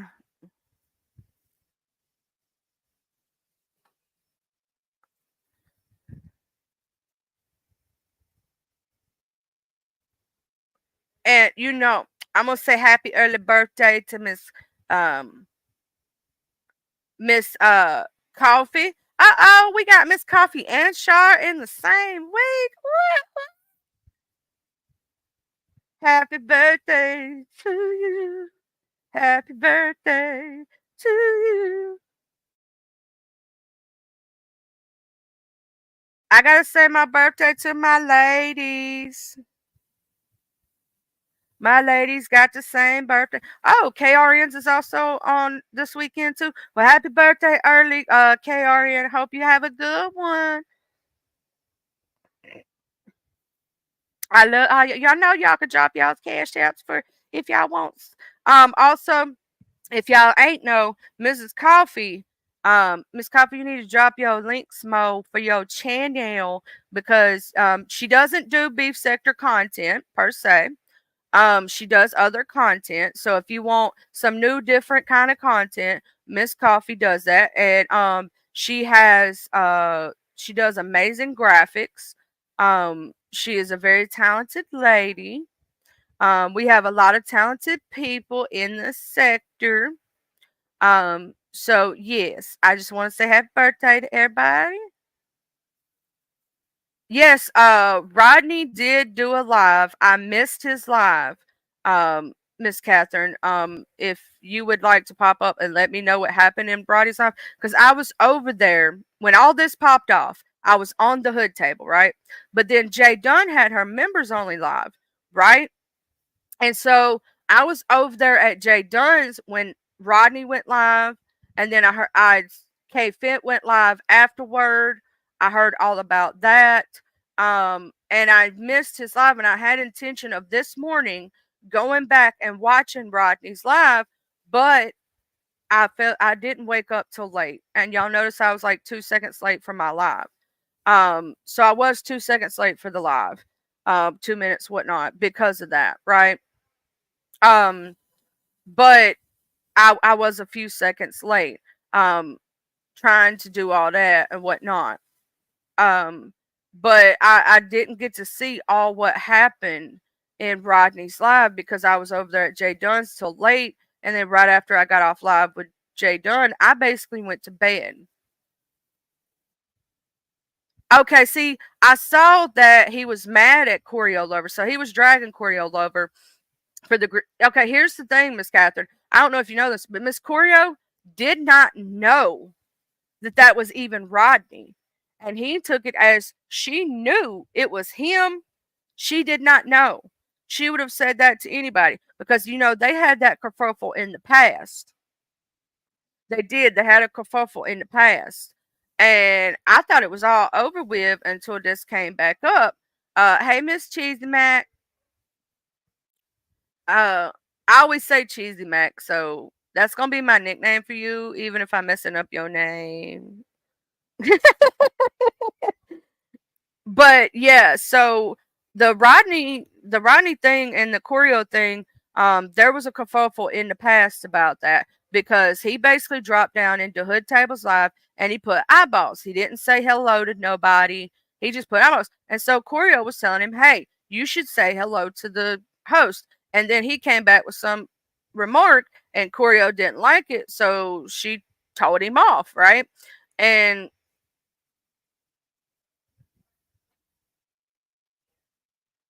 yeah, see, that's the thing though. Corio didn't know it was him. That's the only thing that Mr. Rodney, I think that he took it as a personal slight that she knew it was him, and she didn't know it was him. I actually had to tell them who it was because I knew who it was. I'm always messing up a name, right? Didn't you know that? I'm the queen of messing up names. I'm gonna get me a T-shirt made and say that. I'm the queen of messing up names. Mm-hmm. You have a good day, Ray. But see, I didn't mess up your name this time. Mm-hmm. I didn't mess it up this time. But basically, yeah, if Rodney's here and he wants to pop up, he knows he can. If Corio's here and she wants to pop up, she knows she can. Um, yeah, that's true. Them two don't like each other. This is what I'm gonna chalk it up to. Them two don't like each other. It is what it is. It's up and stuck. It ain't never gonna change. That's the way that I see it between those two. Um, Now I will say this: in the past, hey Tracy's World, how you doing, beautiful? I think I said hey to you earlier, but if I didn't, I apologize. I was reading from my notes, so I was trying to make sure everything was straight. So I'm trying to find. I did have a topic for Topic Tuesday, and I have so much pulled up on my computer, y'all. All right. Oh, here it is. This is the one right here. Let me put it. This is the one that Jay Dunn had brought up that's actually going on right now. It's a case that is happening on Court TV. I did say it right. It is Cheesy Mac. Okay. I did say it right because I try. I don't want to mess up people's names, but sometimes I do. So it is a trial that's going on right now. Let me see. I think I also got another one. Yeah, here's the other one. So we can read the trial and what's going on with it. I'm going to go ahead and share screen, and we're going to look at this case, y'all, for Topic Tuesday. Okay, this is what the topic entails. This is what uh they have video opening statements in murder trial of Savannah mom accused of killing toddler son. Okay. Quinton Simon was reporting missing from Savannah, from his Savannah home in October of 2022. His remains were discovered at a nearby landfill more than a month later. His mother, Lillian Simon, is accused of murdering him and leaving his body in a dumpster. Jury selection for her murder trial began Wednesday. On Thursday, Judge Tammy Stokes ruled to allow additional evidence at the trial surrounding Simon's drug use and mental state at the time of Quinton's disappearance. The jury was seated Friday. Opening statements began Monday in the murder trial of Savannah mom accused of killing her toddler son, Quinton Simon, who disappeared on October 2022. More than a month later, his remains were discovered at a nearby landfill, leading to the arrest of his mother, Lillian Simon. Wasn't he a pretty little boy? Look how cute that baby is. That's just the murder trial is expected to last 2 to 3 weeks. We're gonna watch some of these videos right quick that they show right here. Oh, wasn't that just a beautiful little baby? We're gonna start with this one, I guess. Well, is it gonna play? Oh, there we go. If I had to sum up the relationship with Ceasefire. Whoop.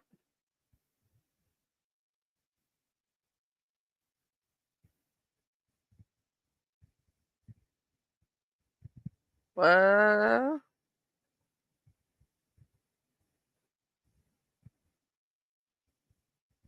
that video's acting weird. Let's see if we can get this one to play better.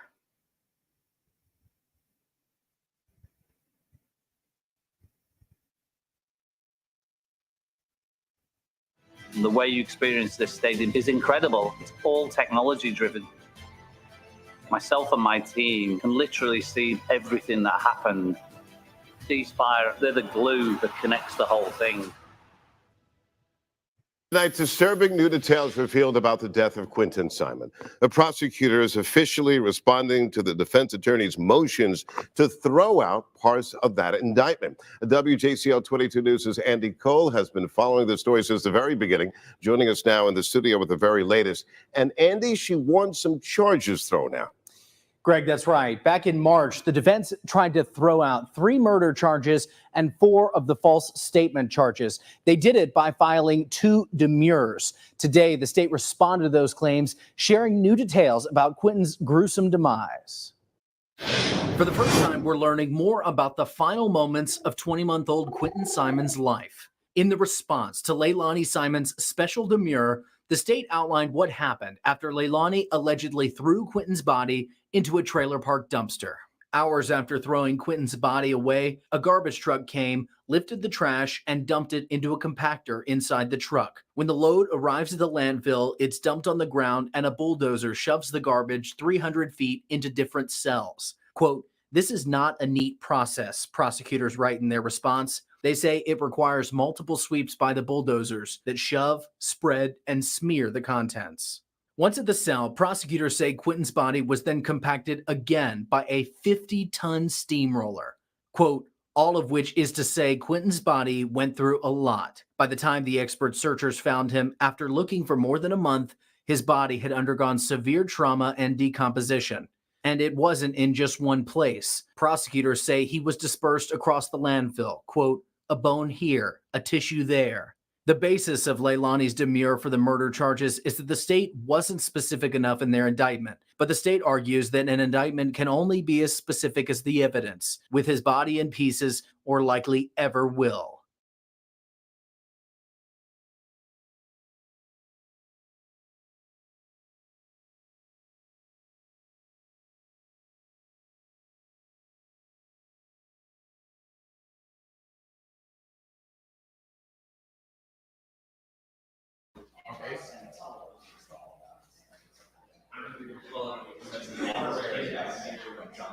Mic check, testing 1 2 3 4 5. Level check, test 1 2 3 4 5. Mic check, testing 1 2 3 4 5.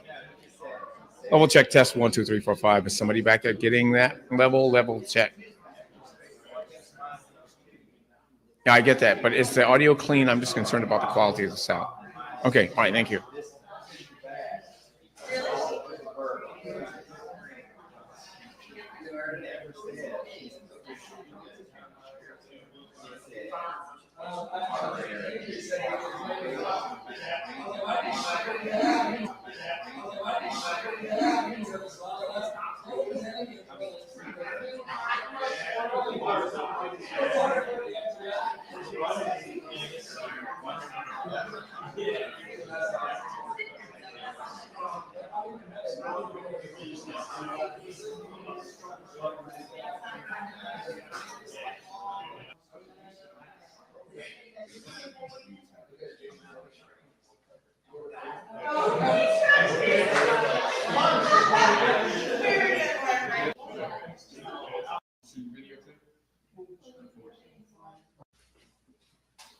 Good morning.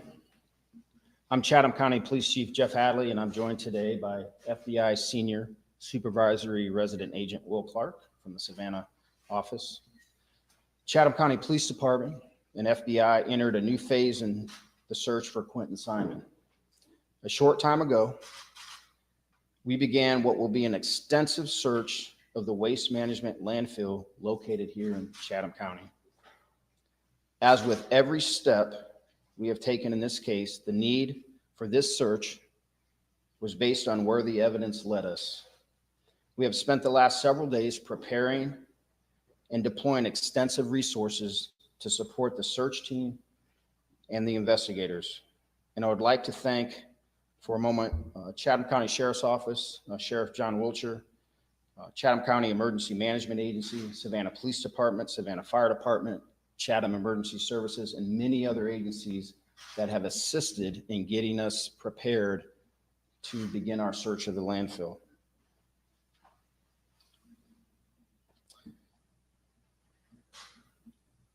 We know that this is going to be a physically, mentally, and emotionally grueling task for our investigators and team. Yesterday, our team posted this picture of Quinton here on the wall of this operations center as a reminder of who we are searching for and why we continue to work so terribly hard. We want justice for Quinton, just like everybody else, and we want to find his remains so we can give him a proper resting place. Once again, we are indebted to the FBI for their unmatched expertise that they have provided to us since they arrived on scene. Less than 3 hours after Quinton was reported missing. Now I'll turn it over to Senior Supervisory Resident Agent, Mr. Clark, who also has a few remarks.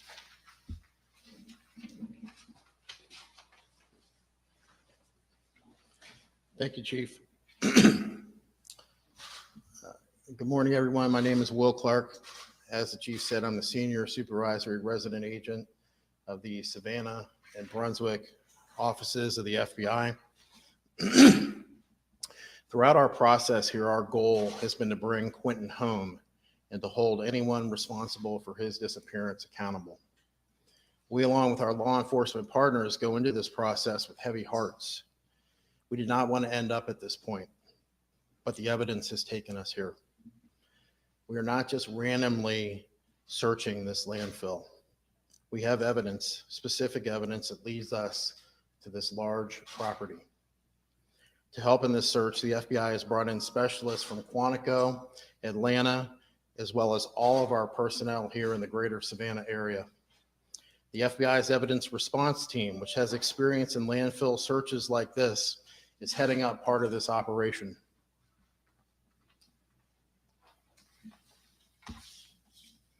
At this moment, we have dozens of FBI personnel on scene in support of the Chatham County Police Department. We will have Chatham County and FBI personnel in the landfill each day, conducting a systematic search of the debris. This will be a complex and strenuous effort. Searchers will move through the debris placed on the search deck looking for evidence. Once that debris is cleared, it will be placed on the search deck and then removed and then replaced with another section of material. This will not be quick, it will not be easy, and the outcome is uncertain. As the Chief said, we want justice for Quinton and we want to find him a proper resting place. Again, we share the sorrow felt by millions and promise all of our available resources and expertise to assist Chatham County in finding little Quinton. Chatham County and finding little Quinton.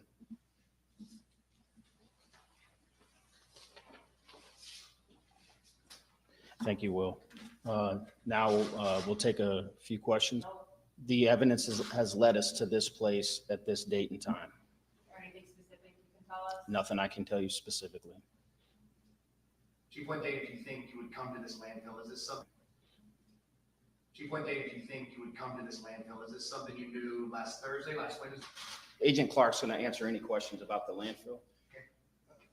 We've been reviewing the evidence throughout the duration of this investigation. We've been following the evidence where it has taken us, and the evidence has taken us to this landfill.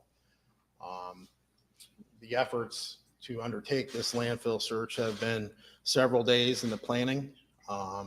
We've brought in We've brought in experts in landfill, so we'll be searching. Like I said in my comments before, this is not, we're not searching the whole landfill. We have a specific area where we are looking. And Agent Clark, in these landfill searches, I know the recovery of the evidence team has done this before. Is this an area that you've now gridded off? There's no more trash coming there, and it's away from anything new that would be coming in? Yes. And is that because of where this trash specifically came from? Be coming in? Yes. And is that because of where this trash specifically came from? Yes. 30, the Wednesday that you went missing, you were so hopeful in this, and your tones changed. You almost sounded like you were about to choke up there. You must be emotionally drained. You're as investigators, as agents. Just can you talk about how hard this case has been? Yeah, you're trying to get me to cry, I think. But it has. We had a meeting yesterday, and to look across the multitude of people that are here and to feel and see their emotions, and but that's coupled with determination and dedication so we can find little Quinton and provide him a proper resting place. It does take its toll. There's a lot of time, energy, and effort that goes into not only the investigation, but the logistics in terms of getting everything we need,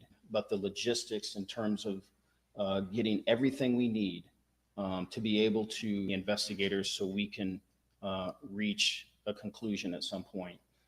There's a large order of magnitude that has been brought to bear here for this. And I'll say it again, I can't thank the FBI enough for all that they have done. They have been tremendous and phenomenal. And this is obviously is a criminal investigation now, and it was a missing person, and there's no way that it's not, right? No one's been charged? No one has been charged. Why has no one been charged? Because we're not ready to charge anyone yet. We still have work to do. We still have an investigation to do, and we are not going to do anything preemptively that would harm future prosecution, where I'm standing before you 6 months from now talking about a flawed investigation or talking about why we did this and why we didn't do that. I believe in our investigators. I believe in the expertise that we brought to bear here. We are tracking in the right direction, but we're only going to do that when we're ready to do that. Chief, is that because you're holding out to make this a capital punishment case? No. Chief, is this landfill the only place that y'all are going to be searching? Yes.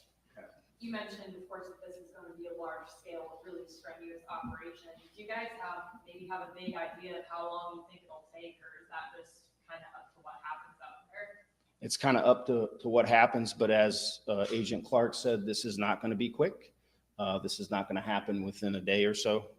We are here for the long haul until we determine that we don't need to be here anymore.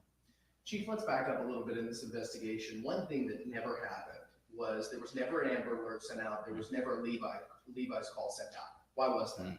It didn't meet the criteria of an Amber Alert at that time. Why so? I'd have to go back and look at the exact criteria, but we didn't have any specific information about an abduction. We didn't have a suspect for an abduction. We didn't have a vehicle description or anything like that. And Amber Alerts are very prescriptive in terms of when you can issue them, and we didn't have that information at that time. Chief, how tough is it to stand here right now when the only outcome of this is someone threw that little baby in the trash?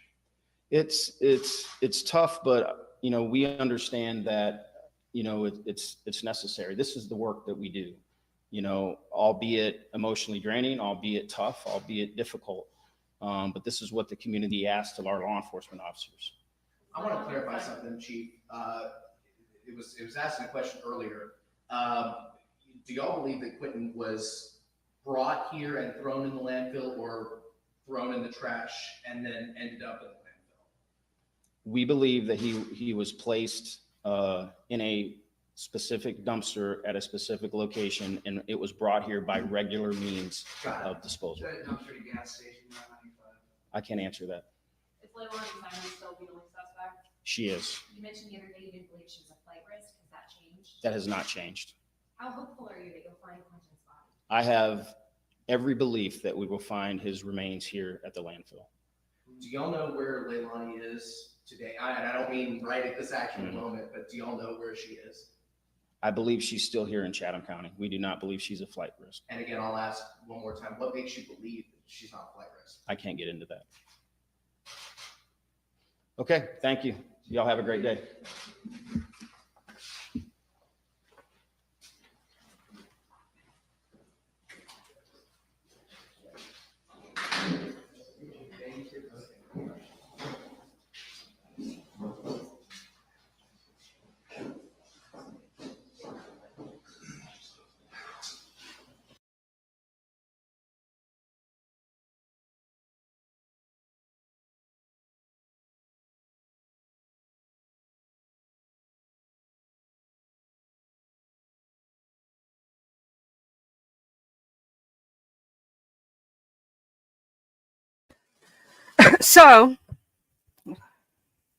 So far, what we've seen is some of the evidence that happened in this case where they were looking for his body, where they thought he might be because he was thrown into a specific trash bin and they knew exactly where it was taken, right?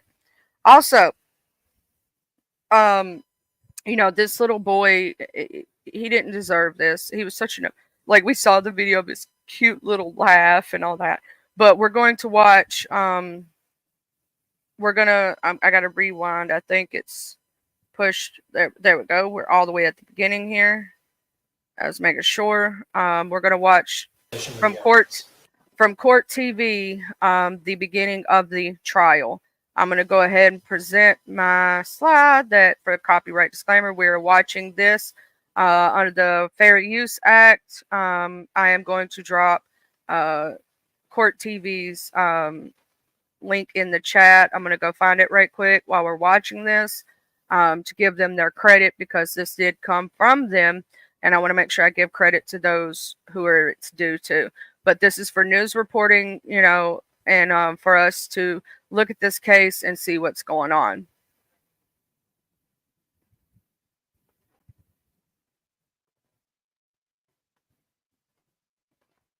Thank you. Any objection? Your Honor, I always lodge an objection to that since we've invoked the rule of sequestration, but I understand that is in fact what Georgia law is. So I note my objection for the record. All right. Thank you very much, Mr. Hilliard. With that, is there anything that we need to take up before bringing in the jury and swearing them in? There you go. Okay. Please bring in the jury.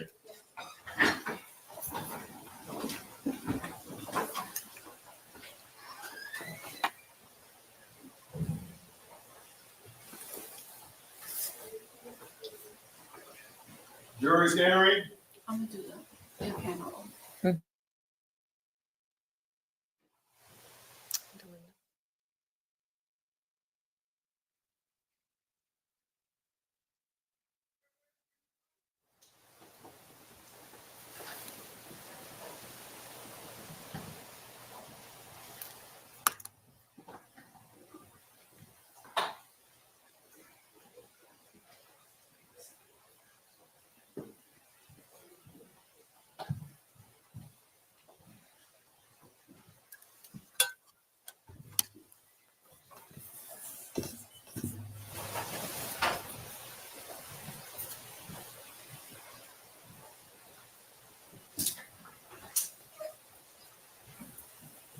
Attorneys, let's please bring in the jurors. During this trial, the court will have to consider some procedures outside your presence. When that occurs, I shall excuse you to the jury room for a time. During these periods, the court will do its best to handle the matter as promptly as the law permits. On the other hand, I will appreciate your patience when this occurs. Now, the procedure in a criminal trial is generally as follows. First, the attorneys for both sides may make an opening statement to you. The opening statement is not evidence itself. Remember that what the lawyers say is not evidence. However, it is a preview or an outline of what they expect the evidence to show. Following the opening statements, the state has the opportunity to present evidence to support the charges against the defendant. And the defendant has the opportunity, if she so elects, to present evidence in her defense. This part of a trial is called the party's case in chief. In the state's case in chief, the state calls its witnesses and introduces any exhibits. When these witnesses testify, they may be cross-examined by the defendant. When the state has presented all of its evidence, the state will rest its case. Then, if the defendant elects to present any evidence, the defendant may call her witnesses and introduce her exhibits. Of course, when these witnesses testify, they may be cross-examined by the state. However, the defendant has no duty to testify or present any evidence whatsoever.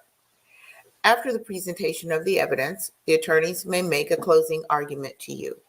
At this time, the attorneys will try to persuade you to decide the case in their favor.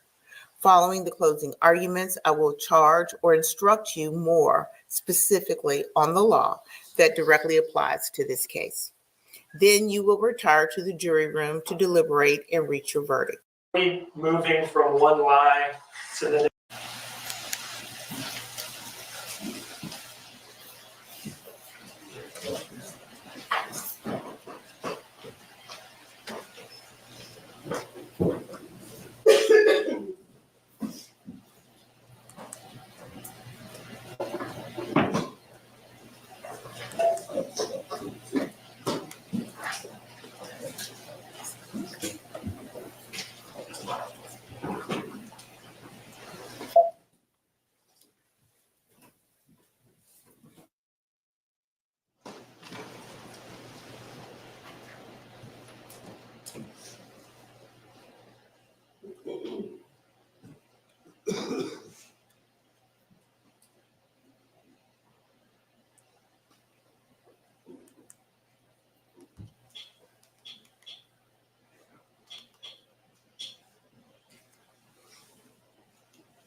This is Quinton Simon, at about a year and a half old, a little bit over that, 20 months.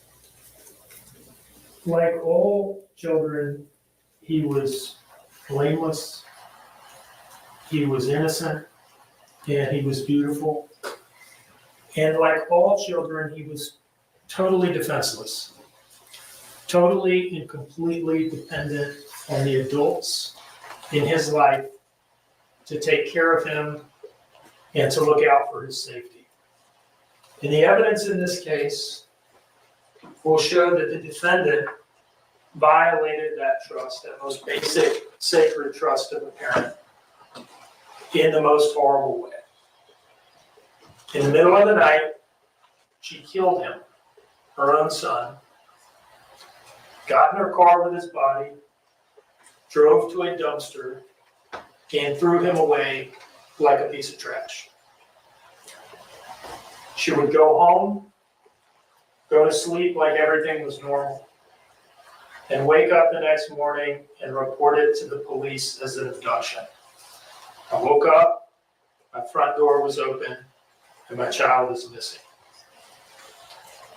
Now, the story started to fall apart pretty quickly because of good, solid police work. But she would go on to tell a series of evolving lies over several weeks, only moving from one lie to the next as the police picked apart the first lie and presented her with the evidence that made the first lie untenable. So now it's time to move on to lie number 2, 3, and 4. And as they're doing this with her, they're also searching for his body, which they ultimately discovered about 6 weeks after his disappearance in a local landfill, in pieces, unfortunately. And as a result of all of that police work and investigative efforts, which I think you'll be quite proud of when you hear about them in detail, the defendant is charged with his murder. So that's sort of the 50,000-foot view, the bluff, the bottom line up front for the military folks here. A little more detail on what happened, what the evidence will show. The 2 days that we're primarily concerned with here are October 4th and 5th of 2022, specifically the night of October 4th, moving into the morning of October 5th.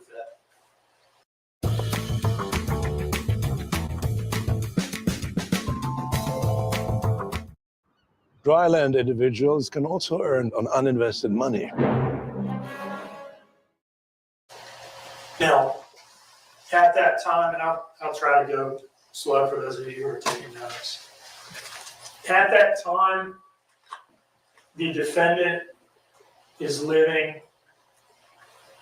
here on the west side of Savannah, jurisdiction of the Chatham County Police Department. In this house that's roughly in the center, with an in-ground swimming pool in the back. It's on Buckhalter Road, 535 Buckhalter Road.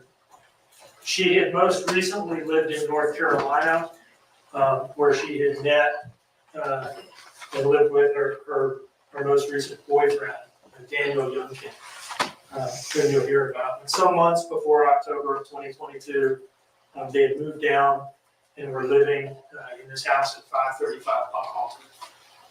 Now, the house belonged to the defendant's mother, Billy Joe Howell, who you see here, and her husband, Thomas Howell, who is not the defendant's father, but is her stepfather.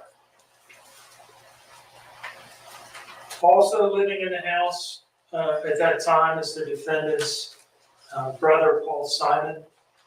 They have the same mother and the same father.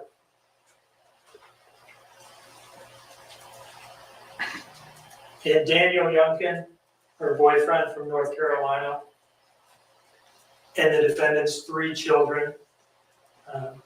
October of 2022, she has 3 children by 3 different men. The oldest is Zane Wharton. I think he was roughly about 3 years old at the time. Zane has been through a lot with her. He's her firstborn son, and I expect you'll hear testimony that she considered him her ride or die. That's her guy. Sky Youngkin is an infant on the far right there. That is her youngest child by Daniel Youngkin. And in the middle was Quinton. Quinton was her child by a man named Henry Bubba Moss Jr.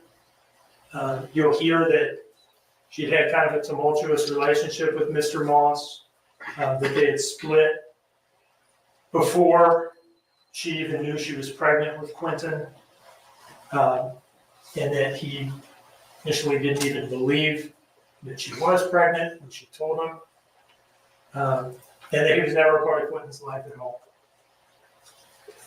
And I expect you'll hear some testimony about the way that background influenced the way that she treated Quinton. But you're supposed to love all your kids equally. You're supposed to treat them all the same. I expect you'll hear some testimony that didn't happen. That she treated Quinton differently, and not in a good way.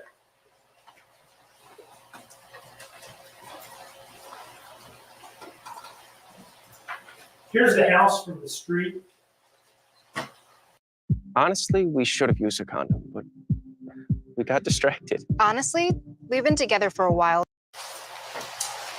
The master bedroom where defendant's mother, Billy Joe Howell, and her stepfather, Thomas Howell, lived is over here in the 2-story portion of the house, but on the first floor. Brother Paul Simon's bedroom is upstairs, and you'll hear in one of the defendant's interviews, she'll say, when you're up in that room, you can't really hear anything that's going on downstairs. It's kind of its own layer up there. Now, the defendant, Daniel, and the 3 children lived in a bedroom right through this front door. I think there was some sort of addition or something on the house at one point. This bedroom that they live in appears to be like a converted one-time living room or something like that. If you step through that front door, this is what you see. You see a couch in the foreground. You see a desk behind that. And then on the far wall there, you see a bed. That's the defendant and Daniel Youngkin's bed. Here at Mama Justice, we make sure that you get good treatment and you get a... If you pan to the right, you'll see a closet door here. And then it's hard to make out in this picture, but beyond this closet door is a door into a bathroom that then feeds into the dining room, And that is the only way to get from this room to the main body of the house. You see a race car bed there? That's where Zane slept. We further pan to the right. You can see that race car bed completely, and you see a projector on the wall, evidently for, supposed for watching movies or something while you're sitting on the couch. And then if you pan into that right-hand corner, you see this pack and play. That's immediately to the right as you go in that front door. And that's where Quinton slept. That was Quinton's bed.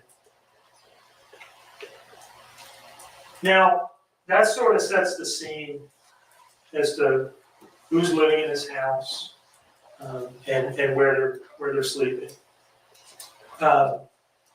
Before we come back to the morning of October 4th, I want to talk to you about what the evidence is going to show as far as what's the biggest thing going on in the defendant's life. And the biggest thing going on in her life in the months, days leading up to October 4th is the status of her relationship with Daniel Young. Things are not good.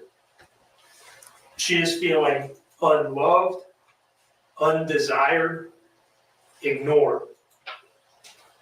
And I'll show you a couple of text messages taken from her phone by the investigators that show this. Now, this is kind of small on here, and it's kind of bright, so I'll read it for you for those of you who can't see. Some of you may be able to read it, perhaps not all of you can. This is July of 2022. I want to feel beautiful, not barely average. I want to feel loved and not just liked. I want to feel wanted, not just tolerated. I want to be able to look at you and know it's just me, not wonder how many others there are. I want to feel like my body is worth showing off, not like it's just been trashed from having 3 kids.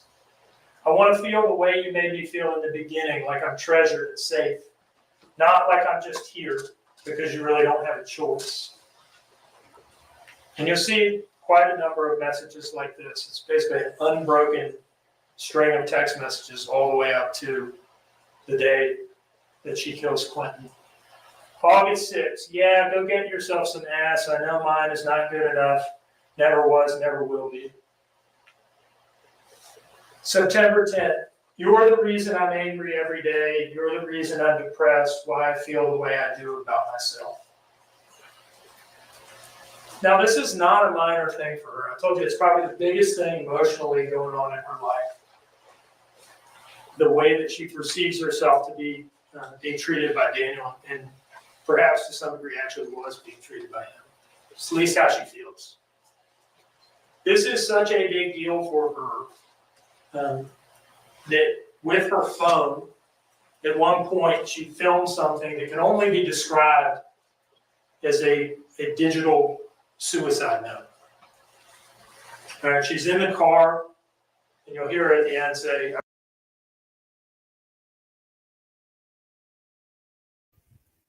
I'm not going to play the entirety of this trial because it's over 4 hours, but I do have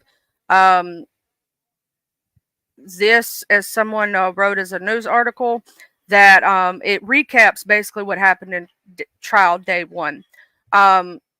You know, and so we're going to go over it. So because today they did start trial day 2. This is so like a recap for you. The second day trial is going to start at Tuesday at 9 a.m. Okay. Simon is a Georgian woman facing 19 charges, including malice murder, falsely reporting a crime, concealing a death, 14 counts of lying to investigators after her 20-month-old son was found in a landfill more than 2 years ago. The case has garnered widespread attention due to the discovery of her son's remains in the landfill 2 years ago. So they did find his body 2 years ago. On day 1, the defense team argued that the prosecution's case is built on rumors, gossip, speculation, and innuendo. In contrast, the prosecution maintained that they have substantial evidence to show that Simon's actions were deliberate and calculated. The prosecution also argued that Simon's intent from the beginning was to make sure that Quinton Simon would never be found. What I will not expect you to hear is exactly how the defendant Illed Quinton, said Assistant U.S. Attorney Tim Dean. That's because she covered it up, because she got rid of the body. The evidence will show that her specific intent from the outset was that he was never to be found at all, and him being found in pieces was the next best thing. The judge will tell you that in this case, in a case like this, we do not have to prove exactly how the defendant illed Quinton. What we will have to prove is not exactly how she illed him, but that she did. The fact that she did. Simon's defense attorney, Robert Persha, claims that the state cannot prove what they say happened with the evidence. This case can't be decided based on emotion, said Percy. It has to be decided based on facts and evidence provided in the courtroom. Jury hears opening statements first to set the witnesses in Lillian Simon's trial. The first day of the high-profile murder trial of Chatham County mother accused of killing her toddler is now complete. Lillian Simon is accused of illing her toddler son Quinton between the evening of October 4th and the early morning hours of October 5th of 2022 and dumping his body in a dumpster.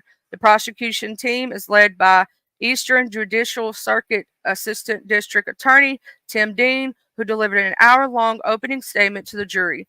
Dean focused on Simon's biggest priority in life at the time, which he said was being desired by her then-boyfriend, Daniel Youngkin, who is not Quinton's biological father, supposed drug use the night of Quinton's alleged disappearance, and what he described as inconsistent storytelling to police and detectives. She would go on to tell a series of evolving lies over several weeks, only moving from one lie to the next. Dean said to the jury. Dean also showed the jury what he called a digital suicide note, a self-video taken by Simon with messages to her 3 children. In the video, Simon said, "If I can't love myself, how can I love you?" talking to her children, Zane, Quinton, and Sky. Defense attorney Robert Persha delivered a 3-minute opening statement, which this message, the case is based on rumors and gossip. Alex Murdoch's, okay. This case can't be decided based on emotions. It must be decided based on facts and evidence presented in this courtroom. It can't be determined by their rumors, their gossip, and their conclusions. In the end, that is what will determine is that this is the foundation of the state's claims. Then the jury heard from 5 witnesses who were all police officers or detectives who worked for the Chatham County Police Department at the time. One Sergeant Bobby Stewart said on the stand he interviewed Simon October the 5th of 2022, the day she reported Quinton missing, and her behavior was not conducive to that of mothers in many other missing children's cases that he responded to in his 34 years of law enforcement. The mother is upset. She is hysterical. She is crying. She is telling us, "What are you standing here for? What are you talking to me? You should be looking for my child," said Stewart. Dean asked him, "Was the defendant like that in this case?" Stewart said, "No, sir." Witness testimony continues Tuesday, and the trial is expected to last 2 to 3 weeks. Now, we also do have,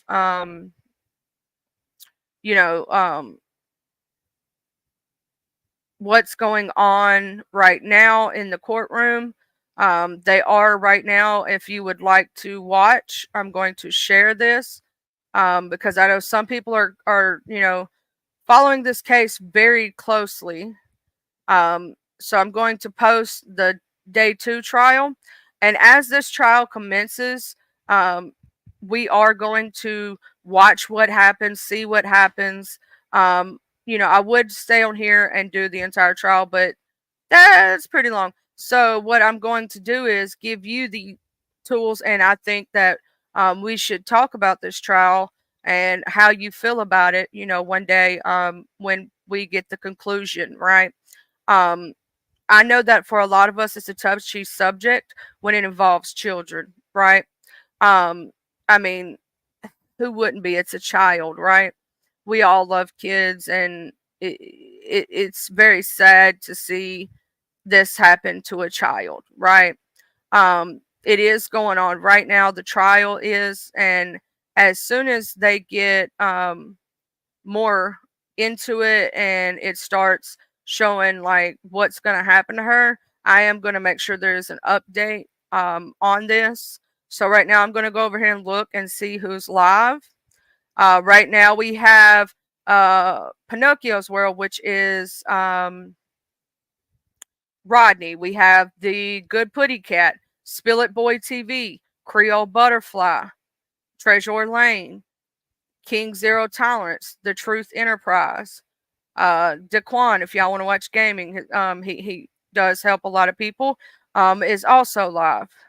I think the drama is mainly going over on Rodney's right now. He is talking about Just Chris is up there and the Sassy Show is up there. So I'm going to share this live. So if y'all want to keep up abreast with the current drama that is happening, you may do so. And all you have to do is click. So you don't have to, try to go look for anything. I hope everyone has a blessed and beautiful day. If something persists today, you never know. I could always come back. But, we're going to see what happens. So I hope everybody has an amazing day. I will be going more over this trial the more it progresses. Right now, it's in the early stages. They're just doing the witness statements and all that other stuff. What I'm going to do is I'm going to watch day trial 1 and 2 and come back. Now, tomorrow, we have Wellness Wednesday. If anybody has a specific topic they want to talk about on Wellness Wednesday, you may do so by dropping in the comments right now. I figured we would go over, because it's prevalent of what happened with STD Gate not long ago, possibly go over that and maybe some things to do with people who are diabetic. So, I have a couple of choices for what we should do for Wellness Wednesday. So I may post them on the community wall and let y'all make the decision. This was Topic Tuesday. Now, we were talking about on Friday, we're going to talk about the son of Sam from New York. And if TC wants to come down and talk about it, that's the case. If anybody wants to talk about it, TC brought that one up. If anybody has another case, True Crime Thursday, my bad. I'm also going to give updates on this case and what's happening on True Crime Thursday. I'm going to start putting posts on Mondays for Topic Tuesdays so that you subscribers can choose what topic you want to talk about on Tuesdays. I hope everybody enjoyed the show. Thank you for being here. Please like, share, subscribe. If you like the commentary, you can hit the Cash App. I did email YouTube about my memberships. Hopefully they'll get back to me soon. Everything else is turned on. I don't understand why it isn't, but we'll figure it out, right? Just waiting on them to get back to me through the email. And once they do and everything's set up, then I will have a celebration live thanking everyone. I'm going to make a little video and little cutesy things and do all that. So, that may interrupt the weekly commentary, or I might do it after one of the weekly commentaries and do it at nighttime so everybody can show up. But I hope everyone has a blessed and amazing day. Thank you for coming through. Thank you to those who shared. Thank you everyone for all their support. And I hope you have a blessed and beautiful day.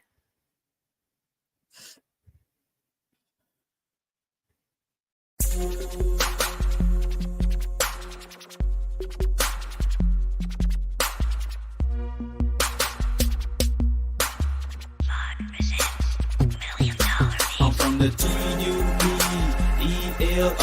I'm reppin' my hood, so love I'm gon' show from the TUP-ELO. I'm reppin' my hood to the day that I go from the TUP-ELO. I'm reppin' my hood, so love I'm gon' show from the TUP-ELO.